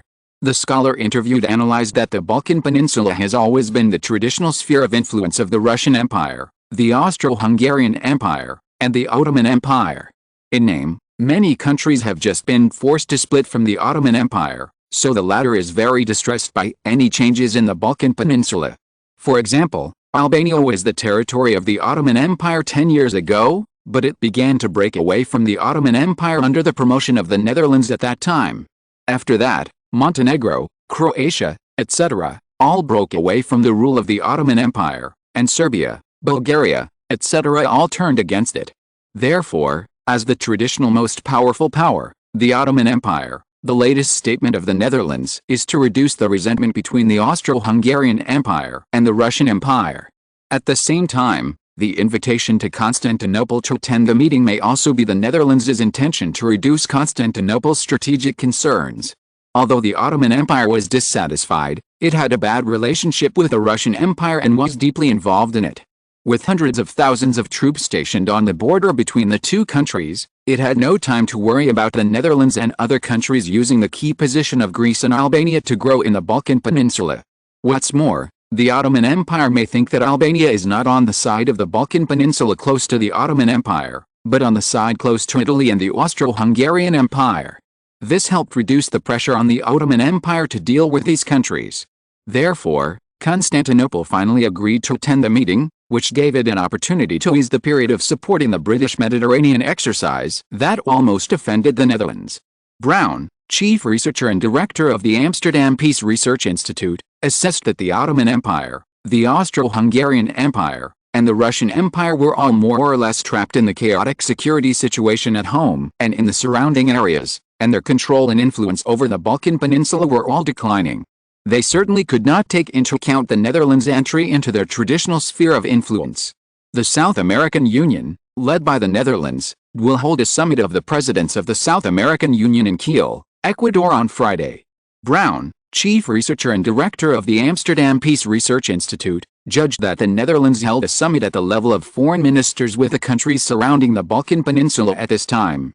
Does this show that the Kingdom of the Netherlands is trying its best to show the Netherlands' ability to hold international conferences, and at the same time, it is trying to let people see the Netherlands' ability to communicate with allies or partner countries in the world? This is a strong blow to the United Kingdom by the Netherlands. At the same time, many people found that the Netherlands did not invite the German Empire to the summit on the Balkan Peninsula, which surprised many people. Obviously, there was something wrong between the Netherlands and the German Empire. Otherwise it would not have been like this in the past. Therefore, although the German Empire, like the United Kingdom, did not attend the conference, it became one of the off-site protagonists of the two Dutch-led summits. Does this mean that the Netherlands is expressing that Britain and Germany are not the only global power order that dominates the world, and that without them, the Netherlands can also push other countries to develop stable solutions for the world? Chapter 913, British Attack. While the Dutch Foreign Minister Joseph Beit hosted the Balkan Summit in Tirana, the capital of Albania on the Balkan Peninsula, and the Speaker of the Dutch House of Representatives Baron Caslin hosted the South American Union Summit in Ecuador, the Ministry of Foreign Affairs of the Kingdom of the Netherlands announced that the Dutch Minister of Industry Joseph Lunke had set off to visit the Kingdom of Siam, Qing Dynasty and the Kingdom of Prussia. It turned out that on May 22, 1881, Joseph Lunke held talks with King Ramavi Chulalongkorn of Siam on behalf of William IV in the Kingdom of Siam. After the meeting, Chulalongkorn said, "The Kingdom of Siam will continue to adhere to the alliance between the Netherlands and Siam. We will support the policies made by the Netherlands in diplomacy and military. Yes, I studied at the University of Jakarta in the East Indies, and I have a natural affinity for the Netherlands." The Minister Lunke next to him announced that the Netherlands will increase investment in the Kingdom of Siam to promote the country's industrialization process. Under the siege of the Second French Empire and the British Empire on the Southeast Asian Peninsula, the Kingdom of Siam, a besieged country, can attract the attention of various countries with every move. Therefore, the visit of the Minister of Industry of the Netherlands, Lunke, was definitely welcomed and received attention. This also indirectly confirmed one thing, that is, the Kingdom of Siam is definitely at the forefront of the diplomatic status of the Netherlands, and it is not even an ally of Sweden and Denmark, which the Netherlands established a long time ago. Compared to powerful and independent European countries like Sweden and Denmark, the geographical location of the Kingdom of Siam and its proximity to the Far East Netherlands are definitely the best ally for the Netherlands. The Kingdom of Siam plays a role in monitoring and defending Britain and France for the Netherlands on the Southeast Asian Peninsula. It can attack and defend, so the Kingdom of Siam is very important to the Netherlands. This is the original words that Minister Lunke heard from William IV when he was at the Royal Palace in Melbourne, the Netherlands. Therefore, Minister Lunke did not look down on Chulalongkorn as an envoy of a great power in Bangkok, so the talks between the two were going on happily. The Lankan Trade Union also agreed to stay in Bangkok, Siam for only 2 days. After 15 days of drifting at sea, it has already boarded the ship to the Qing Dynasty to meet with Li Hongzhang, the Prime Minister of the Qing Dynasty. Against the background of the dispute between Britain and the Netherlands, and the fact that Japan and Britain had just formed an alliance, This summit has attracted great attention from Britain, Japan and other countries. Even the United States on the east coast of the Pacific has reported on it. The Times, a British ruling party in the Whig camp, published a commentary on June 1, criticizing the upcoming Balkan Peninsula summit for not being able to break away from the thinking of provoking confrontation between the anti-British camp, not changing the Dutch way of suppressing Britain's diplomacy, and not getting rid of the very strong Dutch style of rising hegemony. The newspaper, which supports the ruling Whig party government in Britain, quoted a senior British Foreign Office official, Greville, as saying, "The Netherlands sent Britain to participate in the Balkan summit. Britain is an important force in the region and has great influence. The Netherlands did this, which would make it meaningless to hold such a summit. Without London's participation, we will not recognize any results of the summit. Yes, the results of the summit documents are not enforceable and Britain will not agree with them." Since the beginning of this year, senior Dutch officials have continued to propose weakening the British economy and de-risking the military. In May, Dutch Foreign Minister Buyt emphasized in St. Petersburg that the core of the Dutch strategy to promote the future of allies in the UK must be economic de-risking. The same theme will not change at this Balkan summit. The Speaker of the Dutch House of Representatives also expressed at the South American Union Summit that he hopes that the trade between the Dutch allies in South America and the UK will be minimized, because this will help the UK not to give in easily when it wants to put pressure on the economies of South American countries, and prevent the UK from infiltrating these Dutch allies and interfering in the domestic affairs of various countries. Now, Dutch Industry Minister Lunke will discuss with senior officials from the Kingdom of Siam, Qing Dynasty and Hungria during his visits to the three countries to widely support the adjustment of policies toward the UK and reduce dependence on the UK's economic and industrial technology. The statements made by senior officials from the Netherlands are a comprehensive diplomatic and economic blow to the UK. On the eve of the Balkan summit, Britain began to fight back. British Deputy Prime Minister Munger visited Belgium and met with Leopold II of Belgium. The two publicly stated that Belgium would not support Britain and would not make any changes to the Netherlands' solicitation. Belgium's statement made the British people feel relieved. At the same time, Munger visited Paris, the capital of the Second French Empire. Munger was received by Napoleon III, and then the two met. Napoleon III stated that he would not alienate the relationship with Britain. "Our alliance on both sides of the English Channel will not change. Europe needs harmonious relations between Britain and France. Napoleon III may know that France is different now," and then said at a separate press conference, "The Second French Empire does not oppose the foreign policy of the Kingdom of the Netherlands. We will not launch any attacks on the Netherlands. Although the political center of the Netherlands has shifted to the Far East, our attitude towards the Netherlands as France's northern neighbor remains unchanged." Obviously, although Napoleon III did not oppose the alliance with Britain, he was still unwilling to defend the emerging superpower of the Netherlands. The 73-year-old French emperor is old, and the older he gets, the more afraid he is of death. This is absolutely true. Facing reality, he compromised. Although British Deputy Prime Minister Munger was dissatisfied with this, he had no choice. At the same time, British Foreign Secretary Greville visited Portugal and Italy.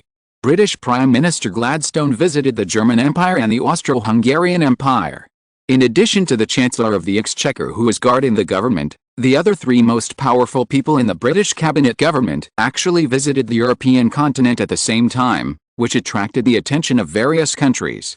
Interviewed scholar Mist, an expert on the British Empire project at the Netherlands Centre for Strategic and International Studies, analyzed that the Congo is seeking to bring the relationship between Britain and other European countries back to normal track through the fulcrum country of the hospital.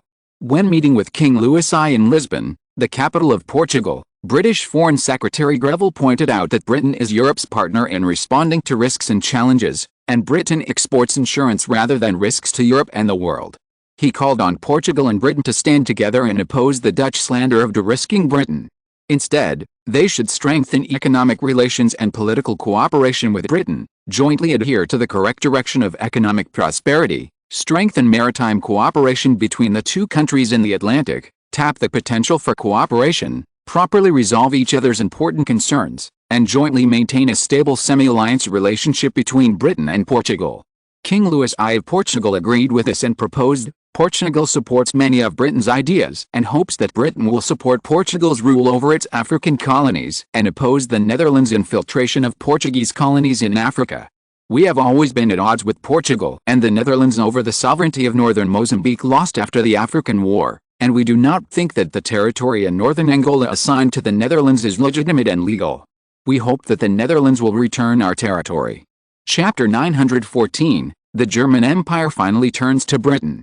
In response to the Portuguese King Louis I's proposal that Britain should support the Netherlands to return North Mozambique in Africa and then North Angola to Portugal, British Foreign Secretary Greville did not directly agree, but only expressed his belief that Portugal's demands were reasonable and worth discussing. Obviously, the British Foreign Ministry's speaker was unwilling to meet the other party's requirements in one step, trying to wait for the price and let Portugal lean further towards the British position. At the same time, on June 4, 1881, British Prime Minister Gladstone also reborn when he held talks with the German Prime Minister Bismarck in the German Empire. There was no fundamental conflict of interests between Britain and Germany, but more of a complementary advantage. Britain was willing to promote the better development of Anglo-German relations through pragmatic cooperation. There is a lot of room for cooperation between our two countries on the situation in Europe. We both have a certain influence in the world. Bismarck responded in a low-key manner. The German Empire has always been safeguarding its own interests. We will not give up what we deserve. Yes, others can't take our things. Of course, we will not deliberately define who is our enemy. Obviously, the German Empire is also a posture of waiting for a price. Whether it is the Netherlands or the United Kingdom, they are both the diplomatic targets that the German Empire is trying to lure. Perhaps it is to supplement Bismarck's diplomacy, increase its own weight, or to show dissatisfaction with the Netherlands for not inviting the German Empire to participate in the Balkan Peninsula Summit.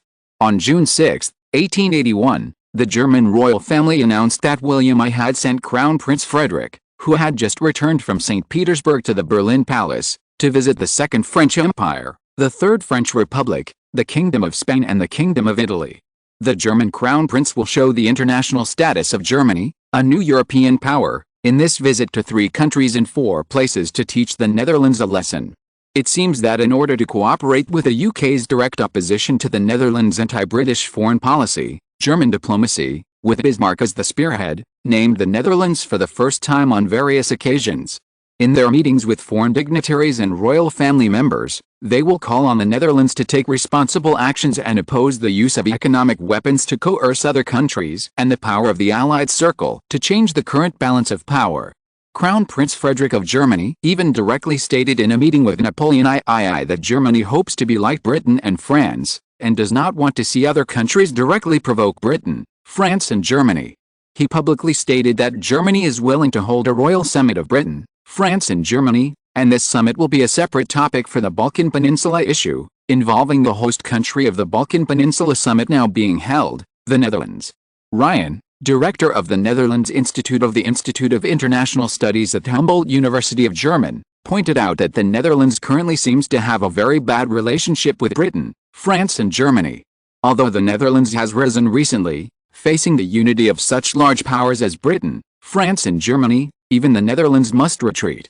Therefore, he estimated that if Britain, France and Germany really form an alliance, then it is time for the Netherlands to make concessions.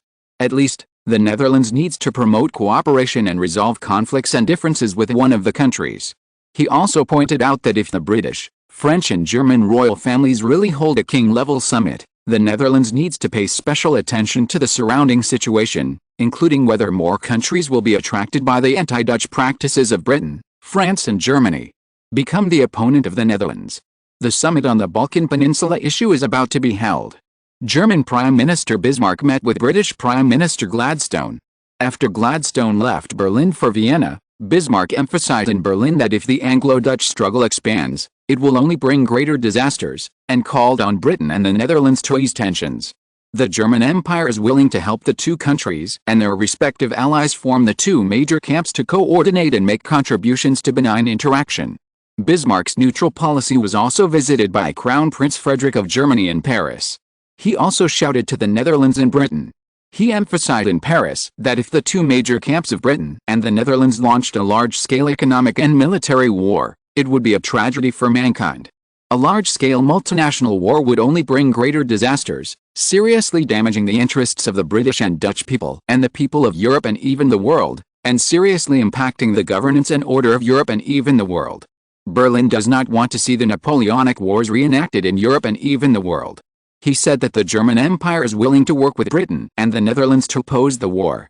The German Empire is also willing to take the lead in promoting coordination and benign interaction among major powers, and use its strength and resources to promote common development and prosperity. In an interview with the Australian daily, Barachi, director of the Strategic and Budgetary Assessment Centre, a think tank at the University of The Hague in the Netherlands, analysed that the Netherlands may face the German Empire being wooed by Britain, and opposing the Netherlands is one of the current diplomatic priorities of the Netherlands. It may be to try to ease relations with the German Empire in the coming period and avoid new shocks to bilateral relations. Germany and the Netherlands have long had undercurrents in their relationship due to the competition for the sphere of influence of the American Federation. For example, there are reports that the German Empire may push the Austro-Hungarian Empire and Italy to let Germany intervene in the Balkan Peninsula summit. Germany will cooperate more with Brazil and Argentina in South America, and increase the number of German troops stationed in Uruguay from the current 1,000 to 5,000. The coordinated actions of Britain and Germany against the Netherlands in South America seem to be accelerating, which is a threat to the Netherlands, an external force that dominates South America. Therefore, whether from Europe or South America, the Netherlands needs to ease the tension with the German Empire and avoid confronting Germany and letting Britain take advantage. George, director of the Oxford Institute of International Affairs, a London think tank, told the Financial Times that the Dutch government may avoid an alliance between Britain, France and Germany to confront the Netherlands, so that the Netherlands will realize that it needs to seek to use major fulcrum countries to bring the relationship between the rest of Europe and the Netherlands back to normal track. In Melbourne, sitting next to Prime Minister Linden were members of his cabinet, as well as the current interim head of the Ministry of Foreign Affairs, Nicholas Pearson. Pearson is currently the first Deputy Minister of the Netherlands Ministry of Foreign Affairs. BITE is currently hosting a summit on the Balkan Peninsula in Tirana, Albania, so as the first Deputy Minister, he naturally presides over the work of the ministry. In addition to him, Industry Minister Lunka is currently visiting the Kingdom of Siam, Qing Dynasty, and the Kingdom of Goryeo, so the first Deputy Minister of Industry Samuel Horch also attended the cabinet meeting in his place. The entry of the German Empire has put the Netherlands in a diplomatic dilemma. Your Excellency, we have expressed our dissatisfaction to the Chinese embassy in Melbourne and asked the German ambassador to the Netherlands, Smith, to report to Berlin. We in the Netherlands are not on guard against Berlin, and we hope that the German Empire will not do anything that hurts the feelings of the Dutch people, said Interior Minister David Blank. Linden looked at Nicholas Pearson, the first Deputy Minister of the Ministry of Foreign Affairs, and asked, Nicholas, you served as the Dutch ambassador to the Kingdom of Prussia from 1858 to 1866. You should know Bismarck and his government very well. Please tell me what you think. Nicholas Pearson was silent for a moment, then he said shockingly, this time, the German Empire has finally turned to Britain. Chapter 915, the Dutch-Russian-Serbian-Greek Defense Alliance in the Balkans is established. The Netherlands, Russia, Greece and Serbia signed the Albania Defense Agreement to strengthen the defense cooperation of the four countries in the Balkan Peninsula. On June 7, 1881, the Dutch Foreign Minister, as the host in Tirana, the capital of the Dutch Albania province, welcomed the visit of the first to attend the visit of the Prime Minister and Foreign Minister of the Russian Empire Gorchakov and the Greek Prime Minister Koumoundouris. Milan Obreno IV, who had only been the King of Serbia for 2 years, also came in person on the same day. As early as 3 days ago, Gorchakov had already visited Serbia, which is also a Slavic country.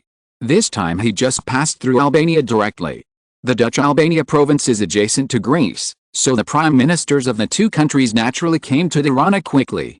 Joseph Bite and Gorchakov, Koumoundouris, and Milan Obreno IV signed the historic Albania Agreement in Tirana on June 8 to strengthen the defense cooperation of the four countries of the Netherlands, Russia, Greece and Serbia. This agreement immediately became the focus of attention of countries around the world that day. The Balkan summit was still days away from June 10. Many people thought that there would be explosive news at that time, but before it started, the Netherlands made such explosive news, which was unexpected by everyone. So the world's attention began to shift from the three countries of Britain, France and Germany, which had not yet determined whether to hold a royal summit, to the Balkan Peninsula.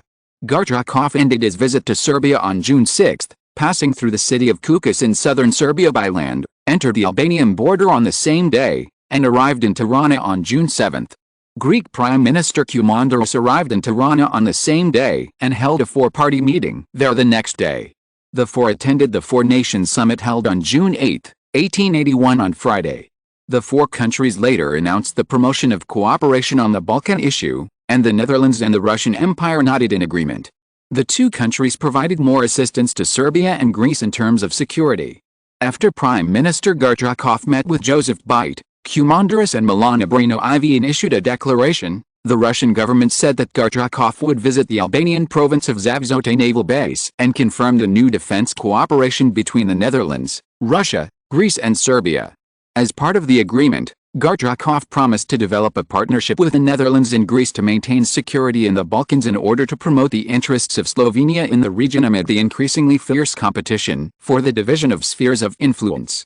After Gorchakov reached a defense agreement with the other three countries in Tirana, he was ready to attend the Balkan summit held in Tirana 2 days later.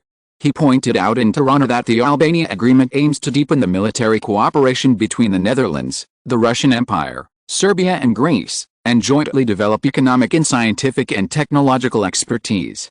The four countries agreed to build a land route connecting the four countries from the Russian Empire's Ukraine, Russia, Moldova, Russia, Romania, Russia, Serbia, Albania, Netherlands, Greece, as a major artery for mutual support of military supplies between the four countries. Dutch Foreign Minister Joseph Bite publicly stated that Dutch companies invested 500 million Dutch guilders, £20 million, to participate in the construction of this artery. After completion, Albania will become the main seaport for Serbia and the Russian Empire in the Balkan Peninsula, and also a land bridge connecting Serbia and the Russian Empire with Greece. This is great news for the four countries. Milana Brino-Ivian said that this was a huge vote of confidence from the Netherlands in Serbia's economic development. Greek Prime Minister Koumandaros said that while Greece was enjoying economic benefits, it would definitely benefit the security of its surrounding areas if it further developed defense relations with the three countries. Bismarck, the German Prime Minister who was visiting Vienna, Austria-Hungary, was in talks with Joseph I of Austria-Hungary when he heard the news. When he heard the news, Joseph I saw a clear displeasure on Bismarck's face, although it disappeared quickly. Franz Joseph I said at this time, obviously, the Netherlands, Russia, Greece, and Serbia signed the historic Albania Agreement on June 8, 1881, strengthening the multilateral relations of the four parties and promoting cooperation in the fields of defense, economy, trade, and technology. This is really not a good thing for our Austro-Hungarian Empire. Fortunately, our disputes with the Russian Empire have been reduced recently, and the hostility between the two countries has decreased. Who is Bismarck? He was a famous man with many tricks in Europe in the second half of the 19th century. He naturally understood the other party's temptation. Bismarck responded, although the hostility between the Russian Empire and the Austro-Hungarian Empire has decreased, Your Majesty knows that this is because the Russian Empire is intoxicating the Austro-Hungarian Empire and then using Serbia to compete with the Austro-Hungarian Empire for the territory of the Balkan Peninsula. It is said that the Russian Empire has recently complained to the Austro-Hungarian embassy in Russia many times, accusing the Austro-Hungarian Empire of interfering in Serbia's internal affairs and the unfair treatment of the Slavs in Bosnia and Montenegro. He raised his head and said, "I don't think that the Russian Empire has relaxed its vigilance against Austria-Hungary. On the contrary, I think that the Russian Empire is using another method to make Austria-Hungary unable to take care of itself in the south, and then when Austria-Hungary relaxes its vigilance in the north, it will take the opportunity to attack Serbia in the south from the north and seize Slovakia and Hungary and other territories close to the Russian Empire in one fell swoop. What do you think of my analysis, Your Majesty?" Looking at the gloomy expression of Franz Joseph I, Bismarck knew that he had taken the initiative again. So he said, "The German Empire sincerely believes that the relationship between our two countries has never been as strong as it is today. We have signed a partnership agreement. I think it is time for Germany and Austria-Hungary to further strengthen and deepen the partnership." Franz Joseph I was shocked when he heard this, and his eyes fell on Bismarck, who was looking at him calmly. Bismarck said fearlessly, Prussia and Austria have always been important members of the German Confederation. Now the German Empire has risen. I'm sorry, although I know that this is a bit unpleasant for Austria-Hungary and your Majesty, but this is the fact. Facing the alliance between Britain and the Second French Empire, and the Netherlands' extensive circle of allies around the world, as a member of the once great German Confederation, we have the obligation to safeguard the great glory of Germany. So many people think that I am just disgusted with the Netherlands' attempt to win over the Austro-Hungarian Empire. In fact, what they don't know is that the purpose of me and your Majesty is to hope that the German Empire and the Austro-Hungarian Empire can establish the most reliable alliance system. Chapter 916, The Shock Brought by the German-Austrian Alliance. Establish an alliance system between the German Empire and the Austro-Hungarian Empire. Germany and Austria-Hungary. Franz Joseph looked at Bismarck and was a little slow to react, but fortunately, he was also a person who had been in power for a long time. After he reacted, he hurriedly asked, what benefits did the Austro-Hungarian Empire get? No one is willing to give selflessly. You know, even if you donate to the welfare home, it is because of your own reputation or family descendants. It is said that some local governments in the Netherlands can also give tax cuts to companies for charity. Therefore, Austria-Hungary is not a selfless country. Bismarck nodded and said, of course, the same is true for Germany. Finally, under the expectation of Franz Joseph I, Bismarck finally said the benefits. The German Empire is willing to form a joint fleet and troops overseas with Austria-Hungary to invade and infiltrate Latin America, and Germany is willing to help His Majesty wage war against Mexico to help His Majesty Maximilian I take revenge. Franz Joseph I's eyes lit up when he heard this, especially the last sentence, which made him shocked. He looked at the other party with surprise.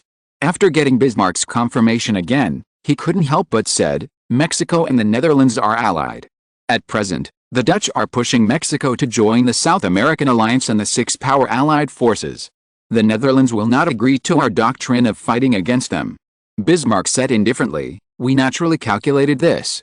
To be honest with your Majesty, Britain has supported Germany to expand its influence and sphere of influence in Latin America. It is precisely because we value the strength of the Netherlands that we have brought the Austro-Hungarian Empire into the team to deal with it.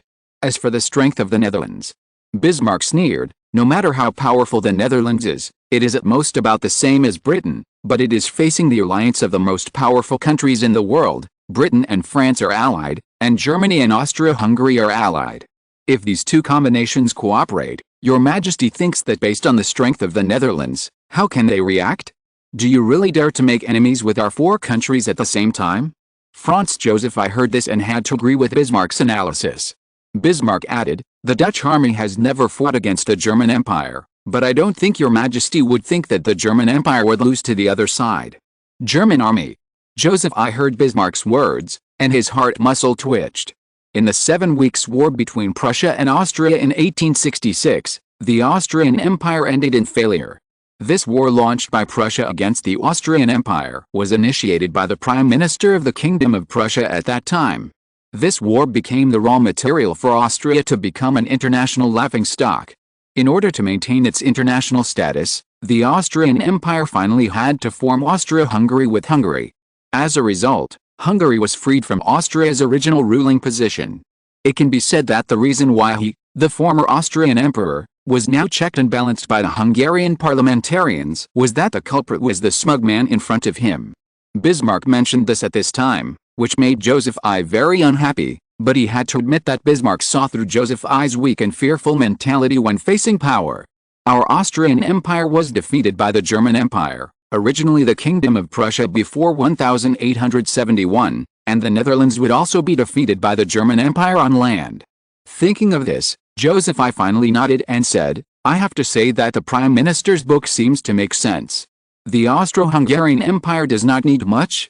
We need the southern part of Mexico and the Central American Federation. What a nice thought. Bismarck sneered in his heart and objected, Southern Mexico and the Central American Federation? Your Majesty's appetite is too big. Franz Joseph I shook his head and said, no, no, no. The Austro-Hungarian Empire currently occupies the Yucatan Peninsula and has occupied a lot of territory in southern Mexico. We have a military base there. The German Empire has obtained the Austro-Hungarian Empire's joining, so we will open the German army there to rest, and use it as a springboard to radiate Latin America. So I don't think that Austria-Hungary's idea of obtaining the Central American Federation is a lion's mouth, but it should be reasonable. After all, the German Empire is just a wolf for nothing. As a person who has been active in European politics for decades, Bismarck sighed in his heart. Although he used the 7 Weeks' War to intimidate the other party is worthy of being the superior who controls the life and death of a country. This is the reality he has to face. In the end, Bismarck and Joseph I bargained in the political arena, and half of the southern part of Mexico and Guatemala and Belize in the Central American Federation became the target of invasion by the Austro-Hungarian Empire. The German Empire was recognized by the Austro-Hungarian Empire, and the remaining Honduras, Nicaragua, El Salvador, and Costa Rica in the Central American Federation became the power of the German Empire in this joint invasion strategy. Both of them were very satisfied with each other's attitude. Therefore, the treaty to establish an alliance between the German Empire and the Austro-Hungarian Empire was finally generated as history. Franz Joseph I exclaimed with joy, "When this treaty is exposed, the world will be surprised, but I don't know to what extent it will be surprised." Bismarck said confidently, "I don't know the rest, but one thing is that from now on, the establishment of the alliance between our German Empire and the Austro-Hungarian Empire will force the world to pay attention to our attitude. The era has come that all diplomatic actions in the world must be based on the faces of our two countries." Joseph I said unrealistically, "Yes, I feel like I'm back to the Vienna Conference in 1815. Bismarck said, "As your Majesty wishes, it won't be long before the Austro-Hungarian Empire rises again." When the world was establishing a quasi-alliance for the Balkan Defense Agreement between the Netherlands, Tsarist Russia, Serbia, and Greece, a piece of news came out of Vienna, and the world was stunned. Yes, this news was like a tornado, which immediately silenced all countries in the world, including the two most powerful maritime powers, Britain and the Netherlands. On June 9, 1881, Vienna, Austria-Hungary. Witnessed by Franz Joseph I of the Austro-Hungarian Empire, German Chancellor Bismarck and Austro-Hungarian Prime Minister Archduke Rainer Ferdinand held a joint public press conference. The two formally signed an agreement, which disclosed all the terms, except for economic cooperation, and the signed agreement would take effect. It said that the two countries officially entered into a covenant state of defense cooperation. In short, everyone was crazy to find that Germany and Austria-Hungary had actually formed an alliance. Bismarck told the media in Vienna that day, "The German Empire and the Austro-Hungarian Empire once shared the values of the German Confederation, so our alliance has always been a belief between the two countries." He pointed out that the German and Austrian governments will work closely together to strive to maintain peace and security in all regions of the world, including Europe and the Balkans where we are, as well as other places. Obviously, the German Prime Minister showed great ambitions with the support of the German and Austrian forces after the alliance. If you're listening to this novel on a channel other than Fanfic World, it means they downloaded and uploaded it without effort. We cordially invite you to visit our channel, Mundo Fanfic Novelis. There you'll find the original version of this story and you can explore many other novels of various genres. We're waiting for you to immerse yourself in a world of incredible novels. Chapter 917, London's Anger. The German Empire and the Austro-Hungarian Empire have formed an alliance. This news shocked the world. You should know that the German Empire and the Austro-Hungarian Empire have been at odds for a long time. Even the predecessor of the German Empire, the Kingdom of Prussia, was a younger brother of the predecessor of the Austro-Hungarian Empire, the Austrian Empire. However, in 1867, Prussia only took 7 weeks to launch a war against the Austrian Empire and fought to Vienna. In the end, Franz Joseph I finally begged for mercy and admitted defeat. The Austrian Empire, the original boss of the German Confederation, was replaced by the Kingdom of Prussia. Even Austria was kicked out of the group and became a lonely man. A leader was driven off the stage and driven away by a younger brother. This humiliating history, the Austro-Hungarian Empire was willing to form an alliance with the German Empire at this time. With the German Empire's current European army strength, the Austro-Hungarian Empire's defeated army, there is no need to think that this time the German Empire is definitely the boss. On June 10, 1881, Bismarck and Duke Rainer Ferdinand jointly publicly stated in Vienna that the German Empire and the Austro-Hungarian Empire would form a joint fleet in South America, stationed in the Yucatan Peninsula in southern Mexico currently occupied by the Austro-Hungarian Empire, German Guinea, which France paid to the German Empire in 1871, and the Uruguayan military port built by the German Empire in South America. Both sides will deploy a force of no less than 10 standard advanced warships to safeguard the interests of the two countries in Latin America. Bismarck. This German-Austrian joint fleet will conduct joint exercises with the Brazilian Empire, Argentina, and the United States of America at an appropriate time. According to the German Berlin Times and the Austro-Hungarian Kronenzeitung, Bismarck and Archduke Rainer Ferdinand emphasized in Vienna that the two countries will cooperate with Italy, Brazil, Argentina, the United States of America, and other neutral countries in the struggle with Britain and the Netherlands to ensure that the Atlantic and Mediterranean regions remain free, open and prosperous routes. The two also said that for Germany and Austria-Hungary, our participation in these regions is very important. June 10, 1881 was the opening day of the Balkan Peninsula Summit, which was hosted by the Netherlands and participated by the Russian Empire, Austria-Hungary, Serbia, Greece, the Ottoman Empire, France, Spain, Italy, Bulgaria, Montenegro, Bosnia and Herzegovina, Croatia and other countries. Before it even started, it triggered a backlash from other countries such as Britain and Germany. Everyone was paying attention to how the Netherlands, as the host, would deal with the furious counterattack of the two absent powers, Britain and Germany. In addition, German Chancellor Bismarck and Austro-Hungarian Prime Minister Archduke Rainer Ferdinand held a joint press conference. Many people in Vienna and many parts of the Austro-Hungarian Empire went directly to local governments to protest, especially the German embassy in Vienna.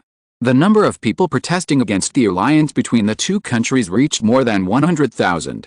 They opposed it, the two countries formed an alliance, and the banners read, "Don't ally with the thieves of the Austro-Hungarian Empire. Austria-Hungary should not forget who its enemy was in the 7 Weeks' War. Germany's ambition is a threat to Austria-Hungary." Obviously, there are many people in Austria-Hungary who oppose an alliance with Berlin. Moreover, the Austro-Hungarian government is unwilling to block this window.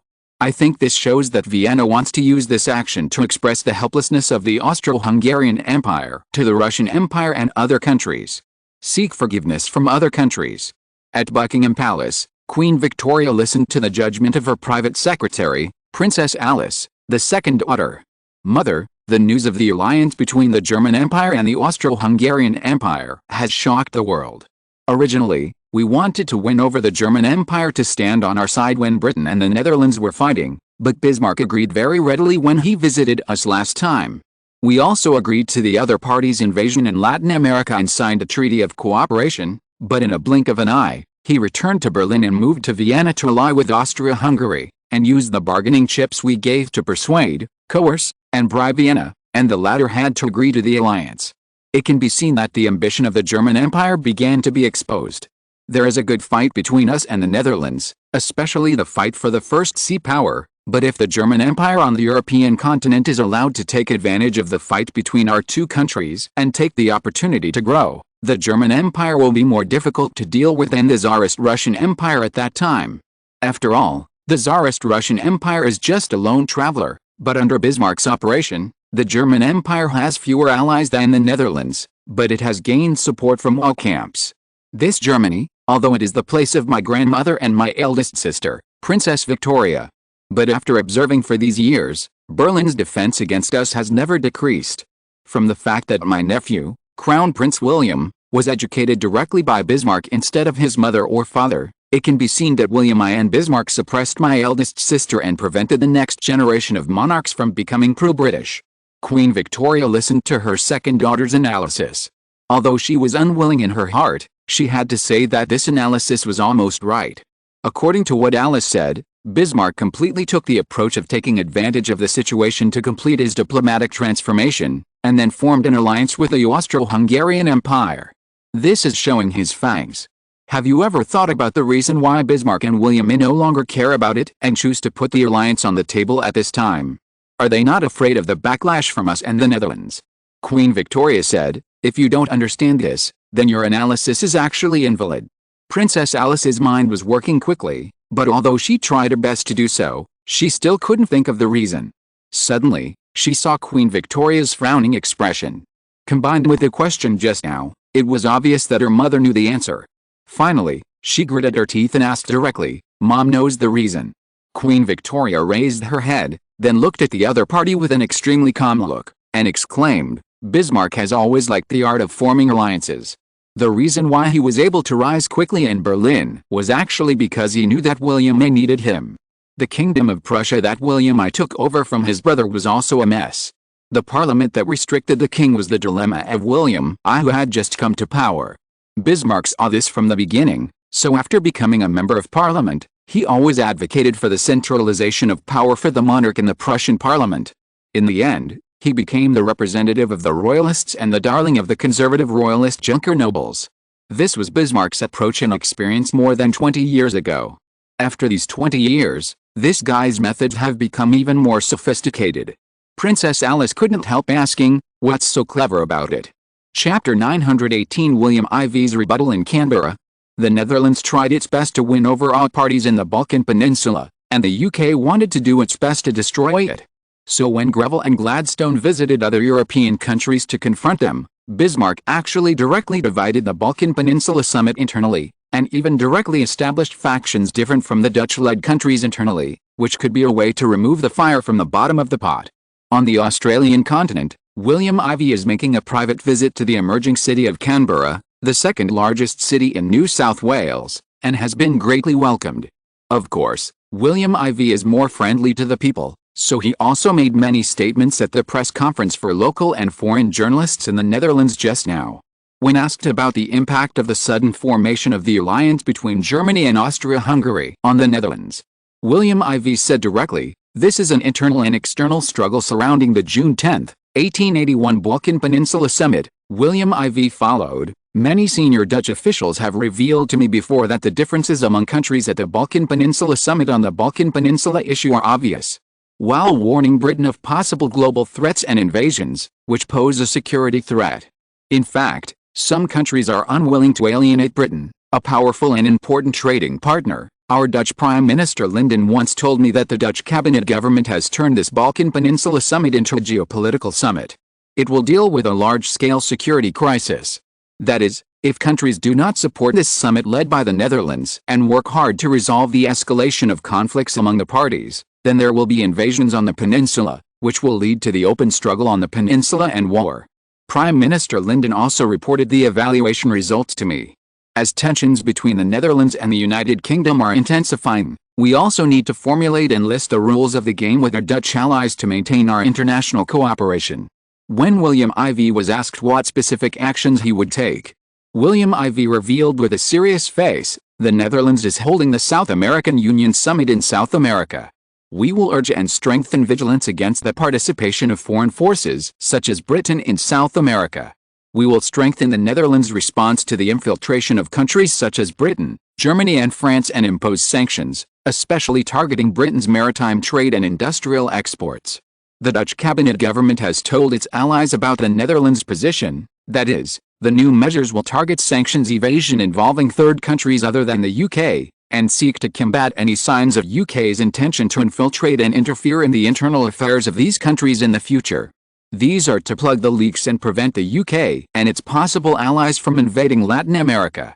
We will cooperate with local countries to make any preparations. Venezuela, Colombia, Ecuador, Chile, Bolivia, Peru and the Netherlands are members of the South American Union Summit. Observer countries include Mexico, the 6 countries of the Central American Federation, Nicaragua, Honduras, Costa Rica, Belize, Moldova, Guatemala, and the United States of America. These countries are closely linked to the Netherlands economically and politically. The observer country, the United States of America, was disqualified as an observer 3 years ago because Stephen Douglas began to make anti-Dutch remarks after he came to power in 1879. Therefore, he did not participate in the 2 summits in 1879 and 1880. The South American Union Summit is held once a year. This summit was chaired by Baron Caslin, President of the Privy Council and Speaker of the House of Commons of the Kingdom of the Netherlands. So although the United States is not only a close economic partner of South American countries, but also the second largest source of foreign investment in these countries, compared with the Netherlands, which is an important international manufacturing base and market, the United States is still difficult to compare with the Netherlands in terms of economic influence and political influence. This summit coincided with the Balkan Peninsula Summit, which was originally a focus of attention. After all, the Netherlands held two international summits at once, one in Europe and one in America. The European one was hosted by Foreign Minister Joseph Bite, and the American one was hosted by Speaker Caslin. All parties were originally very careful. Now that the news of the alliance between Germany and Austria-Hungary came out on June 9, all parties are paying close attention. This Balkan Summit and the South American Union Summit were held simultaneously on June 10. In the face of the German-Austrian alliance, how will the two summits describe the anti-British and German-Austrian alliance? Originally, everyone was expecting to learn about the results of the summit after it came out, but William Ivey actually visited the new city of Canberra in Australia when it was under construction, and was willing to accept the interview publicly, so the countries and local media in Australia were crazy. They flocked to Canberra. Then, there was a restriction on William Ivey to answer the questions of nearly 50 media at the Canberra City Hall. Hello, I am Smith, a reporter from the Washington Post of the United States of America. I would like to ask that the United Kingdom is currently lobbying other countries, such as Prime Minister Gladstone to visit the German Empire and the Austro-Hungarian Empire, and British Foreign Secretary Granville to visit France and Portugal, etc., and they all expressed opposition to the Netherlands taking further actions against the United Kingdom. Your Majesty, do you think that the United Kingdom will be effective by doing this? William Ivey first groaned, then smiled indulgently and said, although the United Kingdom lobbies other countries to be tougher on the Netherlands, it is more inclined to take a euphemistic approach to these European powers in private. For example, Britain has been lobbying other European powers to tighten their control on population immigration, and even Britain itself has raised its level of war preparedness. Belgium is following suit, and the German Empire will be stricter, but the Austro-Hungarian Empire and the Russian Empire are cautious about this, and Italy also has reservations. Thank you for your question, it is very well asked. Next one. Hello, Your Majesty William, I would like to ask, now Germany and Austria-Hungary are allied, and now the obvious goal is very clear, that is, to establish a joint fleet pointing to Latin America, especially Central America. Facing Germany and Austria, this involves the Netherlands' allies. What kind of response does the Netherlands need to make to maintain the security of the Netherlands' allies? I am Nash, a reporter from the British Times. William Ivey answered the question irrelevantly. The Netherlands is currently breaking off diplomatic relations with the United Kingdom, and Mr. Nash can appear here intact to ask me questions. It seems that the freedom and openness of the Netherlands should be satisfactory to everyone, right? Nash, thank you very much. The legal system of the Netherlands is very transparent. I have to say that although I come from the Netherlands' rival, the United Kingdom, I am still very fascinated by it. Thank you, Your Majesty, for bringing prosperity to the Netherlands. Talent. William Ivey labeled the other party like this. However, he nodded first, and then said, thank you for your like. Back to your question just now, it has been less than 24 hours since the alliance between Austria-Hungary and Germany. Countries around the world may be discussing it, and a real system has not yet been formed. But you are lucky, I can answer your question. William Ivey's words made people interested. Chapter 919, the hardline speaker of the Dutch House of Representatives. William Ivey said in an interview in Canberra, Australia, faced with the alliance between the German Empire and the Austro-Hungarian Empire, the Dutch policy is to safeguard the interests of our allies and will not retreat a single step. If other countries, especially Europe, want to test the Dutch determination to safeguard their security, then I can tell you here that they will regret it. William Ivey's resolute words were published in major British newspapers the next day, and the British with ulterior motives also passed the news to Berlin and Vienna. Obviously, the determination of the Dutch king made Britain feel very happy, but they also hoped that Germany and Austria would feel disgusted by the Netherlands, and it would be best if these three countries turned against each other.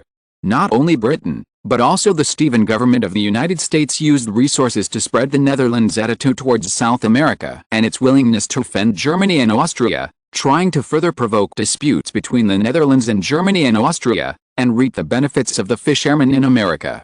William Ivey considers strengthening control over Britain and Germany. Adolf, director of the Australian Institute for International Policy and professor at the University of Melbourne, said that how the South American Union will deal with the great power competition in Latin America in the future is an important topic of this summit. They must solve the problem of economic security and how to protect the alliance relationship between Latin America and the Netherlands from being challenged, which is part of the competition between the Netherlands and Britain, Germany, Austria, Portugal, France and even the United States and Spain. The Balkan Peninsula Summit will be held on June 10 in Tirana, the capital of Albania province, which the Netherlands bought from the Ottoman Empire on the Balkan Peninsula. Britain and Germany, two uninvited participating countries, will be the protagonists of the summit. At the South American Union Summit, Britain, Germany and the Austro-Hungarian Empire were also absent from this summit but became the protagonists. Professor Adolf pointed out that Britain and Germany are the biggest shadows over this South American Union Summit. The South American Union Summit invited the Russian Empire and the Kingdom of Siam as well as the Dutch allies in other regions such as Spain, Sweden and Denmark to participate as observers. Francisco Bob, a professor at the University of The Hague in the Netherlands, analyzed that it can be seen that the South American Alliance Summit is seeking to draw closer to large and medium-sized powers other than Britain, Germany and Austria in the world, in order to counter the influence of Britain, Germany, Austria and other countries. In particular, the Russian Empire had just formed an alliance with the Dutch, Serbia and Greece and the Balkan Peninsula on June 8, and the alliance between Germany and Austria was very targeted. Therefore, the Russian Empire appeared in South America as an observer country to confront Germany and Austria, which had just formed an alliance and revealed the formation of a Latin American fleet. This made the countries in South America very happy. The sense of panic was also reduced a lot. After all, the Russian Empire was one of the most powerful countries in Europe and one of the hegemons in the international community. Adolf pointed out that last month, German Prime Minister Bismarck returned to Berlin after visiting London and formed an alliance with the Austro-Hungarian Empire. Judging from London's reaction, London did not react, which means that the strategic communication between the two powerful countries is very limited, which is the opportunity for the Netherlands. So the Netherlands can make a fuss about this disagreement.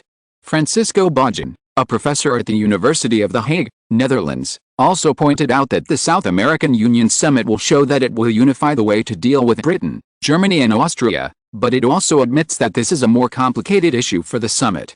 The results of the first day of the summit were announced on June 10, 1881. In the joint statement after the talks at the South American Union Summit, there was a section targeting the German-Austrian alliance, and it would mention that the member states and observer states would pay attention to any disturbance of the German-Austrian alliance in Latin America, and the practice of taking unified steps by various countries in response would be written into the charter. Of course, facing Britain, a familiar person of the Netherlands, various countries also expressed their opposition to Britain's intervention in the internal affairs of South American countries in their public statements, and also opposed the economic coercion policy of the Federal Republic of the United States of America that alienated various countries from the Netherlands. The announcement shows that the goal of the South American Union Summit is to unite to deal with challenges from London, Berlin or Vienna, but before that, the South American Union Summit needs to resolve the differences in dealing with Britain, Germany, Austria and the United States. The President of the Dutch Privy Council and the Speaker of the House of Commons, Baron Caslin, said in an interview with the European Times in Kiel, the capital of Ecuador, that he was considering strengthening export controls on the German Empire and the Austro-Hungarian Empire after returning home, and restricting Germany and the Austro-Hungarian Empire from using Dutch capital to develop the economy to deal with the Netherlands, just like the current policy of the Netherlands towards the United Kingdom. Of course, I have not yet made up my mind to promote it in this way. After all, I have to observe carefully whether Germany and Austria have harmed the interests of the Netherlands first. If so, I'm sorry, the Dutch Parliament has a Foreign Affairs Committee in both the upper and lower houses. We have different diplomatic tools from the Dutch Ministry of Foreign Affairs. When necessary, the Dutch House of Commons will take offensive actions against Germany and Austria. I just hope that day will not come. The Speaker of the Dutch House of Commons, who has always been known for his tough stance on foreign affairs, was very dissatisfied and shouted to Europe in the interview, pointing out that he was considering various sanctions to deal with the backstabbing of the Netherlands by Germany and Austria. Restricting German and Austrian investment in the Netherlands and Dutch investment in these two countries also need to give the green light. He even insisted that his policy towards Germany and Austria was very consistent with his policy towards Britain. He, a hawk against Britain, Germany and Austria, presided over the security and economic and political meeting of the summit at the South American Union Summit. Although his statement was a bit radical, it was a generous praise of the South American Union, which made the countries successfully accept many of the Netherlands' propositions. For example, The measures to implement export and import controls on Britain, Germany and Austria were legislated in the parliaments of all member states and observer states after the end of the Union Summit. The practice of encouraging each government to introduce diplomatic and industrial policies to cooperate with the results of this summit and exert the diplomatic power of Parliament won the approval of the speakers of more than a dozen countries present. That's right, after all, who wants to oppose the deepening of their own power? Parliaments have a great influence in various countries. Therefore, the Netherlands uses Parliament as a breakthrough point to strengthen the Netherlands' relationship with people in various countries, except for those within the government. The Netherlands has opened a wedge within the parliaments of various countries and made more moves to infiltrate various countries. Members of Parliament are elected. Take the United States of America as an example. Members of Parliament represent the interest groups behind them. If you buy him off, you can buy off this interest group, and then it will speak for the Netherlands. The governments of various countries will therefore only be more timid towards the Netherlands. Stephen Douglas, the President of the United States of America, sighed inwardly and said to himself helplessly, "The Netherlands is using the same thing that it has done in America and Latin America. The small countries in Latin America will have a hard time in the hands of the Netherlands. It is only a matter of time before they are controlled.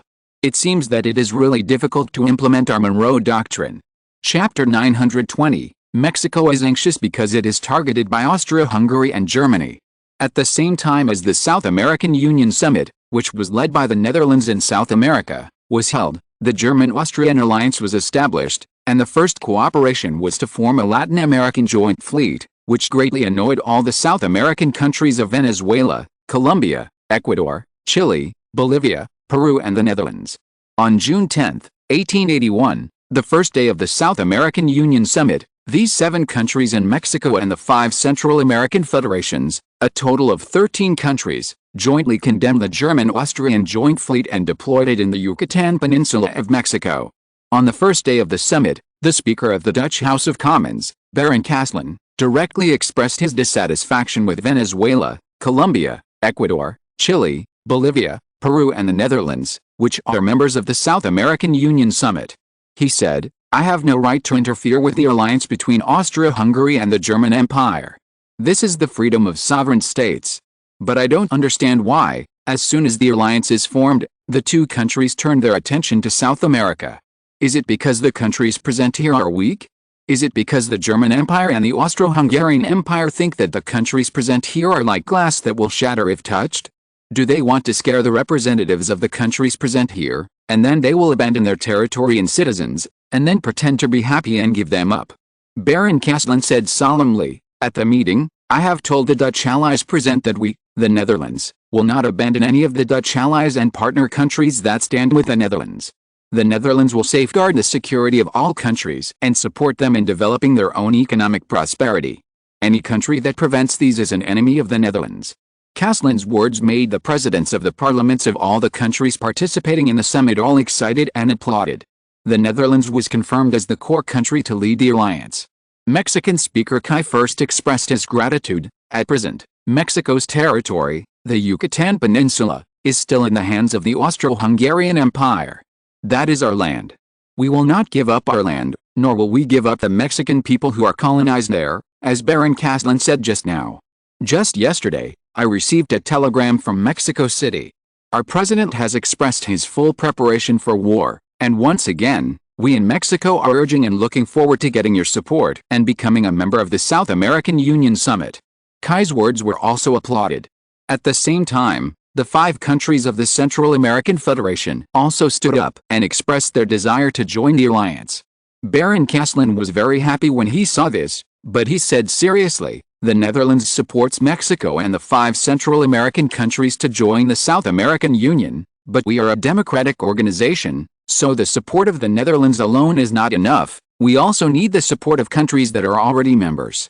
After that, Baron Caslin expressed his position to the speakers of the 6 countries of Venezuela, Colombia, Ecuador, Peru, Bolivia, and Chile next to him. "What is the attitude of your countries?"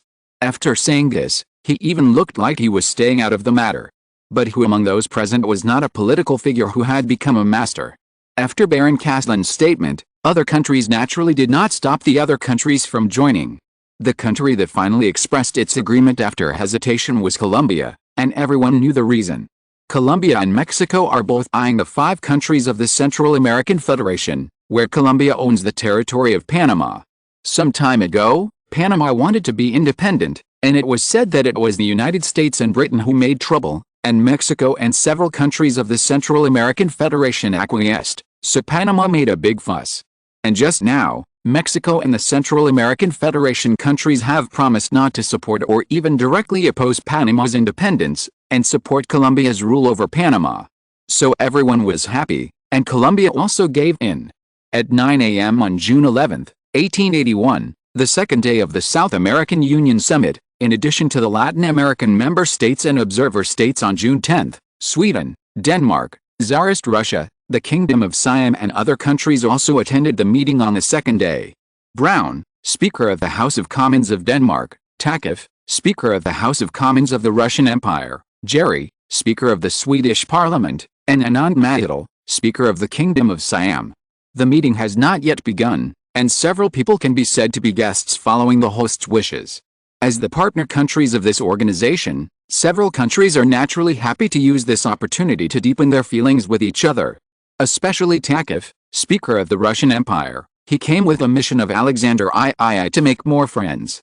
Seeing that several people were relatively silent, Takif, who had a long beard, stroked his long beard, then stretched out his hand to Jerry, Speaker of the Swedish Parliament, and said enthusiastically, "I am very happy to be here, Mr. Jerry." Jerry looked at the abrupt hand and hesitated in his heart. Brown, Speaker of the Danish Parliament, pretended not to see it and drank tea by himself. Anand Mahidol, the Kingdom of Siam next to him, turned his eyes, laughed, and interrupted the embarrassment and said, "Speaker Takif is really too enthusiastic. It is said that our Swedish friends have just arrived in Kiel recently and have not yet adapted to it." Jerry glanced at him gratefully. He had just arrived at the uncertain Turks and sighed in his heart that Sweden was not as strong as them. He bared his grievances and said with a smile, "The order has been restored after burning the Russian Empire. It seems that Alexander II of your country is indeed better at governing than the former King Alexander II." As soon as he said this, the victim had already tightly grasped the other party's hand as he wanted to retreat. Takif was originally angry and was thinking about how to exaggerate the arrogance of the Swedes, but he didn't expect that the other party would soften at this time. Since the other party gave him a way out, Takif naturally saved his face. He smiled and said, "Yes, our new Majesty has always respected Sweden, so if possible, I think the Russian Empire and Sweden will face the new situation of the alliance between Austria-Hungary and Germany.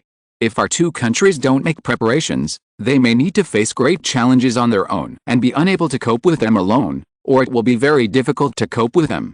Jerry, the Speaker of the Swedish House of Representatives, was moved slightly. He understood that the Russian Empire was afraid of the alliance between Germany and Austria-Hungary. The Russian Empire, which had always been a close ally of the two countries, or a check and balance between the two countries, had gained a lot of benefits from the two countries for many years. Now they are directly married and left the Russian Empire to play with itself. The Russian Empire is panicking. Sweden has become the target of the Russian Empire's wooing. Thinking of this, Jerry was relieved. Chapter 921, the speakers of Sweden and Tsarist Russia being slapped in the face. So, when the Speaker of the Swedish House of Representatives, Jerry, faced the goodwill of the Speaker of the Russian Empire's House of Representatives, he smiled and said, Sweden was also shocked by the sudden alliance between Austria-Hungary and Germany. To be honest, we are also somewhat helpless in the face of this emergency. But since Speaker Tukowski has an opinion, why don't we get together privately after the meeting? Jerry's get-together made Tukowski very happy, and he naturally would not object. So, after 200 years of traditional confrontation, Sweden and the Russian Empire are still arguing about the fact that the Russian Empire occupied the Finnish region under the Kingdom of Sweden in 1809 as a Grand Duchy of the Russian Empire. It seems that the two countries have chosen to temporarily put aside their historical grievances in the face of the alliance between the German Empire and the Austro-Hungarian Empire, and prioritize their immediate interests. Anand Mahidol, the Speaker of the nearby Kingdom of Siam, the predecessor of Thailand, Laos and Cambodia, naturally understood the historical grievances between the two countries. Seeing that there seemed to be a willingness to resolve them, he took the opportunity to say, as an ally and partner of the Netherlands, Bangkok is willing to cooperate with Sweden and the Russian Empire in various fields. How about, After this summit, the two speakers visit Bangkok, the capital of our Kingdom of Siam. Jerry, the Speaker of the Swedish Parliament, as you wish, I am also interested in Bangkok. Taksev, the Speaker of the lower house of the Russian Empire, also nodded and agreed, the geographical location of the Kingdom of Siam is very unique. We are willing to support the Kingdom of Siam in opposing the practice of Britain and France to encroach on your surrounding territories. So when I visit Bangkok, I am willing to go to the front line to listen to and see the bad deeds of the British and French invading forces. As he got his wish, an non-maidal of the Kingdom of Siam immediately thanked loudly, your arrival has made the Kingdom of Siam prosperous and glorious. At this time, Brown, the Speaker of the Danish House of Commons, who had been silent, snorted and said, since Bangkok is so hospitable, we in Denmark are also very interested in the Kingdom of Siam, which has always supported anti-French and anti-British forces. Moreover, the alliance between Germany and Austria-Hungary has made us, who have been invaded by Germany in history, most worried. So, you must not leave Denmark out of any topic related to Germany and Austria. Brown's cheating behavior combined with the facts relaxed the serious atmosphere of the other three people. So the three people naturally agreed to Brown's request, and then the Danish speaker became the third international guest to visit Bangkok. The Danish speaker suddenly said, ladies and gentlemen, the South American Alliance Summit is hosted by the organization. Now, because Germany and Austria have established a Latin American fleet, the member states and observer states of this organization are very angry. I wonder if they will formulate policies against Germany and Austria. Tukowski of the Russian Empire shook his head, it's difficult. Facing the German Empire, which is currently the world's third largest economy and the army overlord in Central and Western Europe, we in the Russian Empire must go all out. Thinking back to 30 years ago, when the Austrian Empire was strong, Prussia still had to shake its head in front of us and had to close its eyes and accept that the Russian Empire recognized the Austrian Empire as the boss of the German Confederation. After all, the Austro-Hungarian Empire bowed to the German Empire, and the offshore Austro-Hungarian Empire compromised.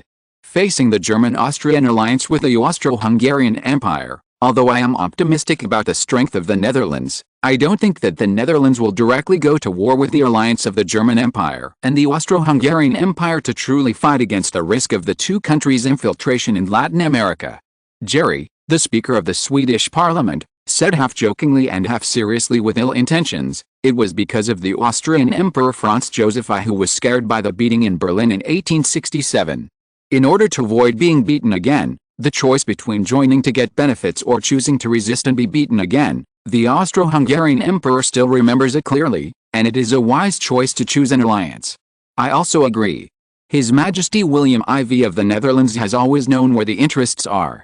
The Netherlands will not defend the two major European powers for the sake of a small South American country. After all, the Netherlands is now at the point of breaking off diplomatic relations with Britain, and its relationship with France is normal. If the German-Austrian alliance is provoked again, then Britain will be very happy, and the Netherlands will face huge losses in diplomacy. So I think this summit led by the Netherlands will be a result of much ado about nothing, and at most it will express dissatisfaction with the actions of Germany and Austria. The Danish speaker Brown next to him was unsure, so he shook his head and said, I'm not sure. After all, the reason why King William IV is so intimidating in foreign relations is that he likes to do things that seem reasonable and disrupt things unexpectedly, so everything is still unknown until the end. Annan Maidal of the Kingdom of Siam also agreed, as far as I know, King William IV is very responsible to his allies, so maybe there will be surprises. At this time, several people were told not to enter the venue directly, but to participate in the joint press conference held outside the Kiel Conference Hall in Ecuador like other countries. So several people came to the position outside the conference hall to prepare. Obviously, they appeared as guests, so their position was not at the core. At this time, the host country Ecuadorian President Merino appeared.